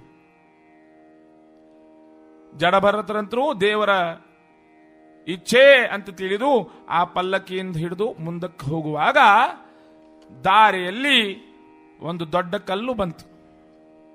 ಜಡಭರತರು ತಮ್ಮದೇ ಆದ ಆತ್ಮಾರಾಮದಲ್ಲಿ ತಲ್ಲೀನರಾಗಿ ಹೋಗ್ತಾ ಇದ್ರು. ಅವರಿಗೆ ಯಾವ ಭಾರವೂ ಇಲ್ಲ. ಎಲ್ಲ ಭೂಭಾರವನ್ನು ನಾಶ ಮಾಡುವಂತ ಕೃಷ್ಣನಿಗೆ ತಮ್ಮ ಜೀವನದ ಭಾರ ಇಟ್ಟವರಿಗೆ ಭಾರ ಎಲ್ಲಿಂದ? ಮುಂದಕ್ಕೆ ಹೋಗುವಾಗ ಕಾಲ್ ಜಾರ್ಚಂತೆ. ಕಾಲ್ ಜಾರುವಾಗ ಆ ಪಲ್ಲಕ್ಕಿಯೂ ಕೂಡ ಅಲಿದಾಡ್ತದೆ. ನಿದ್ರಾ ಸಂಪನ್ನನಾದಂತ ರಾಜಾರಹುಗಣ ಇದರಿಂದ ಎದ್ದ. ಒಳಗಿಂದ ಆಜ್ಞೆ ಮಾಡಿದ್ನಂತೆ, ಯಾರೋದು? ಸರಿಯಾಗಿ ಮೇಣೆಯನ್ನು ಪಲ್ಲಕ್ಕಿಯನ್ನು ಹಿಡಿರಿ, ಇನ್ನೊಮ್ಮೇನಾದ್ರೂ ಹೀಗಾದ್ರೆ ಹುಷಾರ್, ಮರಣದಂಡನೆ ಕೊಡಬೇಕಾಗ್ತದೆ ಅಂತ ಗರ್ಜನೆ ಮಾಡ್ತಾನೆ. ಎರಡನೇ ಬಾರಿ ಮತ್ತೆ ಸ್ವಲ್ಪ ಮುಂದಕ್ಕೆ ಹೋಗುವಾಗ ನಿದ್ರೆ ಹತ್ತದೆ ಎಂಬುವಾಗ ಇನ್ನು ಸ್ವಲ್ಪ ತೇಗುತ್ತಾ ಇದ್ದಾನೆ. ಇನ್ನೇನ್ ನಿದ್ರೆ ಬರ್ತದೆ ಎಂಬುವಾಗ ಇನ್ನೊಂದು ಕಲ್ಲು ಬಂತು. ಈ ಬಾರಿಗೆ ಜಾರಲಿಲ್ಲ, ಸರಿಯಾಗಿ ಜಾರಿ ಮೇಣೆ ಕೆಳಗೆ ಬಿತ್ತು. ಆ ಪಲ್ಲಕ್ಕಿಯಿಂದ ರಹುಗಣ ಹೊರಗೆ ಬಂದ ಅಂತೆ. ಸುಮಾರು ಜಾರಿ ಮುಂದಕ್ಕೆ ಹೋದ. ಕೈಕಾಲು ಸ್ವಲ್ಪ ನೋವಾಯ್ತು. ಎದ್ದು ಬಂದ. ಯಾರೋ ಈ ದುಷ್ಟ ಅಂತ ಮಂತ್ರಿ ಏನ್ ಕೇಳಿದ್ದಂತೆ, ನಿನಗೂ ಬುದ್ಧಿ ಇಲ್ವೇ, ಹುಚ್ಚರನ್ನೆಲ್ಲ ಪಲ್ಲಕ್ಕಿ ಹಿಡಿಸ್ಲಿಕ್ಕೆ ಹೇಳ್ತೀಯ? ಆಗ ಆ ಭರತ ನೋಡ್ತಾ ಇದ್ದಾನೆ, ಜಡ ಭರತ ಮಹಾತ್ಮ. ಏನು ಹುಚ್ಚಿ ಇವನು, ಏನೋ ನೋಡ್ತೀಯೋ, ಕೊಂದು ಬಿಡ್ತೇನೆ ಅಂತ ತನ್ನ ಖಡ್ಗವನ್ನೆತ್ತಿಕೊಂಡು ಬಂದಂತೆ ಸಮೀಪಕ್ಕೆ. ಬ್ರಹ್ಮಜ್ಞಾನಿಗಳಿಗೆ ಭಯ ಉಂಟೆ. ಬರೋದನ್ನು ಕಂಡು ಆ ಜಡಭರತ ಹೇಳಿದ, ಪಿತಾನ ಸಸ್ಯಾತ್ಮ ಜನನೀನ ಸಾಸ್ಯಾತ್ ಗುರುರ್ನ ಸಸ್ಯಾತ್. ರಾಜಾರಹುಗಣ, ಯಾರನ್ನು ಕೊಲ್ತೀಯೋ? ಅಜೋ ನಿತ್ಯಂ ಶಾಶ್ವತೋಯಂ ಪುರಾಣೋ ನಾಯಂ ಹಂತಿ ಅನ್ಯಮಾನೇ ಶರೀರೆ. ಯಾರನ್ನು ಕೊಲ್ತೀಯೋ? ನಾನು ಈ ದೇಹ ಅಲ್ಲ, ಅಹೇತ್ವ ನಾಮಕನಾದ ಅಹಂ ನಾಮಕ ಪರಮಾತ್ಮನೇ ನನ್ನಲ್ಲಿ ವಾಸ ಮಾಡುವಾಗ ಅಜರಾಮರನಾದಂಥವು ನಾನು. ಈ ದೇಹಕ್ಕೆ ಸೀಮಿತನಲ್ಲ. ನೀನು ರಾಜಂತ ತಿಳಿದಿದ್ದೀಯೋ? ನೀನು ರಾಜನಲ್ಲ, ನೀನು ಕೇವಲ ನೀನು ಮಾತ್ರ ಎಂದಾಗ ಆ ಜಡಭರತ ಮಹಾತ್ಮರ ಕಣ್ಣಲ್ಲಿ ಆ ತಪಸ್ವಿ, ಓಜಸ್ವಿ, ತೇಜಸ್ವಿ, ಭ್ರಾಜಸ್ವಿ, ವರ್ಚಸ್ವಿ ಆದಂತ ಜಡಭರತನ ಕಣ್ಣಲ್ಲಿ ಕಣ್ಣಿಟ್ಟು ನೋಡಿ ಗೊತ್ತಾಯಿತು, ಇವನ್ಯಾರೋ ಮಹಾತ್ಮ, ಇವನ್ಯಾರೋ ಸಂತ. ತಪ್ಪಾಗಿ ಇವನನ್ನು ಹುಚ್ಚ ಅಂತ ತಿಳಿದು ಏನೋ ಅಪಚಾರ ಮಾಡ್ಲಿಕ್ಕೆ ಹೋದವನು ನಾನು. ದೇವಾ, ನೀನೇ ಉಳಿಸಿದಿ ಅಂತ ಆ ಖಡ್ಗವನ್ನತ್ತು ಚೆಲ್ಲುತ್ತಾ ಆ ಜಡಭರತರ ಪಾದಕ್ಕೆ ಎರಗುತ್ತಾನೆ, ನಮಸ್ಕಾರ ಮಾಡಿ. ಮಹಾತ್ಮರೇ, ನನ್ನಿಂದ ದೊಡ್ಡ ಅಪಚಾರವಾಯಿತು, ಕ್ಷಮಿಸಬೇಕು. ನನ್ನನ್ನು ನಿಜವಾಗಿ ನಿಮ್ಮ ದಾಸನ್ನಾಗಿ ಮಾಡಿ ಸಂಸಾರದ ಪಾರಮಾರ್ಥಿಕ ತತ್ವವನ್ನು ಹೇಳಿ ಎಂದಾಗ ಜಡಭರತರು ಆ ರಾಜನಿಗೆ ಉಪದೇಶ ಮಾಡ್ತಾರೆ. ಪರೀಕ್ಷಿತ, ಕೇಳು. ಈ ಸಂಸಾರ ಎಂಬುವ ಹೆಬ್ಬಾವು, ಈ ವಿಷಯ ಸುಖಗಳೆಂಬುವುದು ಕಾಳೋರಗಗಳು. ಎಷ್ಟು ನೀನು ತೃಪ್ತಿಪಡಿಸಿದ್ರೂ ಕೂಡ ಇವು ತೃಪ್ತಳಾಗರಾವು. ಎಲ್ಲ ನಾಗರಹಾವದ ವಿಷದಂತಿರುವಂತಹ ಈ ಸಂಸಾರದ ವಿಷಯ ಸುಖಗಳು ಉರಗರ ಸಂಗ ಅಂತ ಹೇಳಿದೆ. ಇದರಿಂದ ದೂರ ಇರ್ಲಿಕ್ಕೆ ಪ್ರಯತ್ನ ಮಾಡು. ಪರವಶನಾಗಿ ನೀನೀಗ ರಾಜ ಅಂತ ನಿನ್ನನ್ನು ತಿಳಿದಿದ್ದೀಯ, ಆದ್ರೆ ನೀನು ರಾಜನಲ್ಲ. ನೀನು ಪಿತಾವೂ ಅಲ್ಲ, ಪುತ್ರನೂ ಅಲ್ಲ, ಪತಿಯೂ ಅಲ್ಲ. ಕೇವಲ ನೀನು ಮಾತ್ರ. ಹೇಳುವ ತಾತ್ಪರ್ಯ, ನೀನು ಮಾತ್ರ ಅಂದ್ರೆ ನೀನು ಒಬ್ಬನೇ ಬರ್ತೀಯಾ, ನೀನು ಒಬ್ಬನೇ ಹೋಗ್ತೀಯಾ, ನೀನು ಒಬ್ಬನೇ ಬಾಳೋದು. ಅನ್ಯ ಎಲ್ಲರೂ ನಿನಗೆ ಸಾಮಾನ್ಯ ಕಾಣೋರು. ಹೇಗಂದ್ರೆ ನಿನ್ನವರಾಗೆ. ಬಿಡು ಮನ ಭವಾಕ್ಯ ಊರಗರ ಸಂಗ, ಬಿಡು ಮನ ಭವಾಕ್ಯ ಊರಗರ.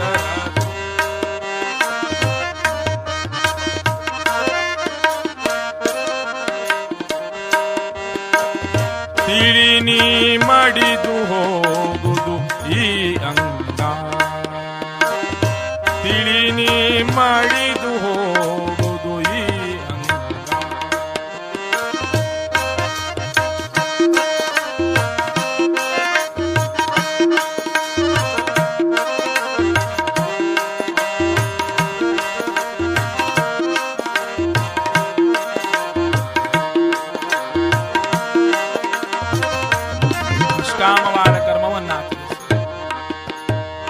ಸಂಸಾರ ವಿಷವೃಕ್ಷ.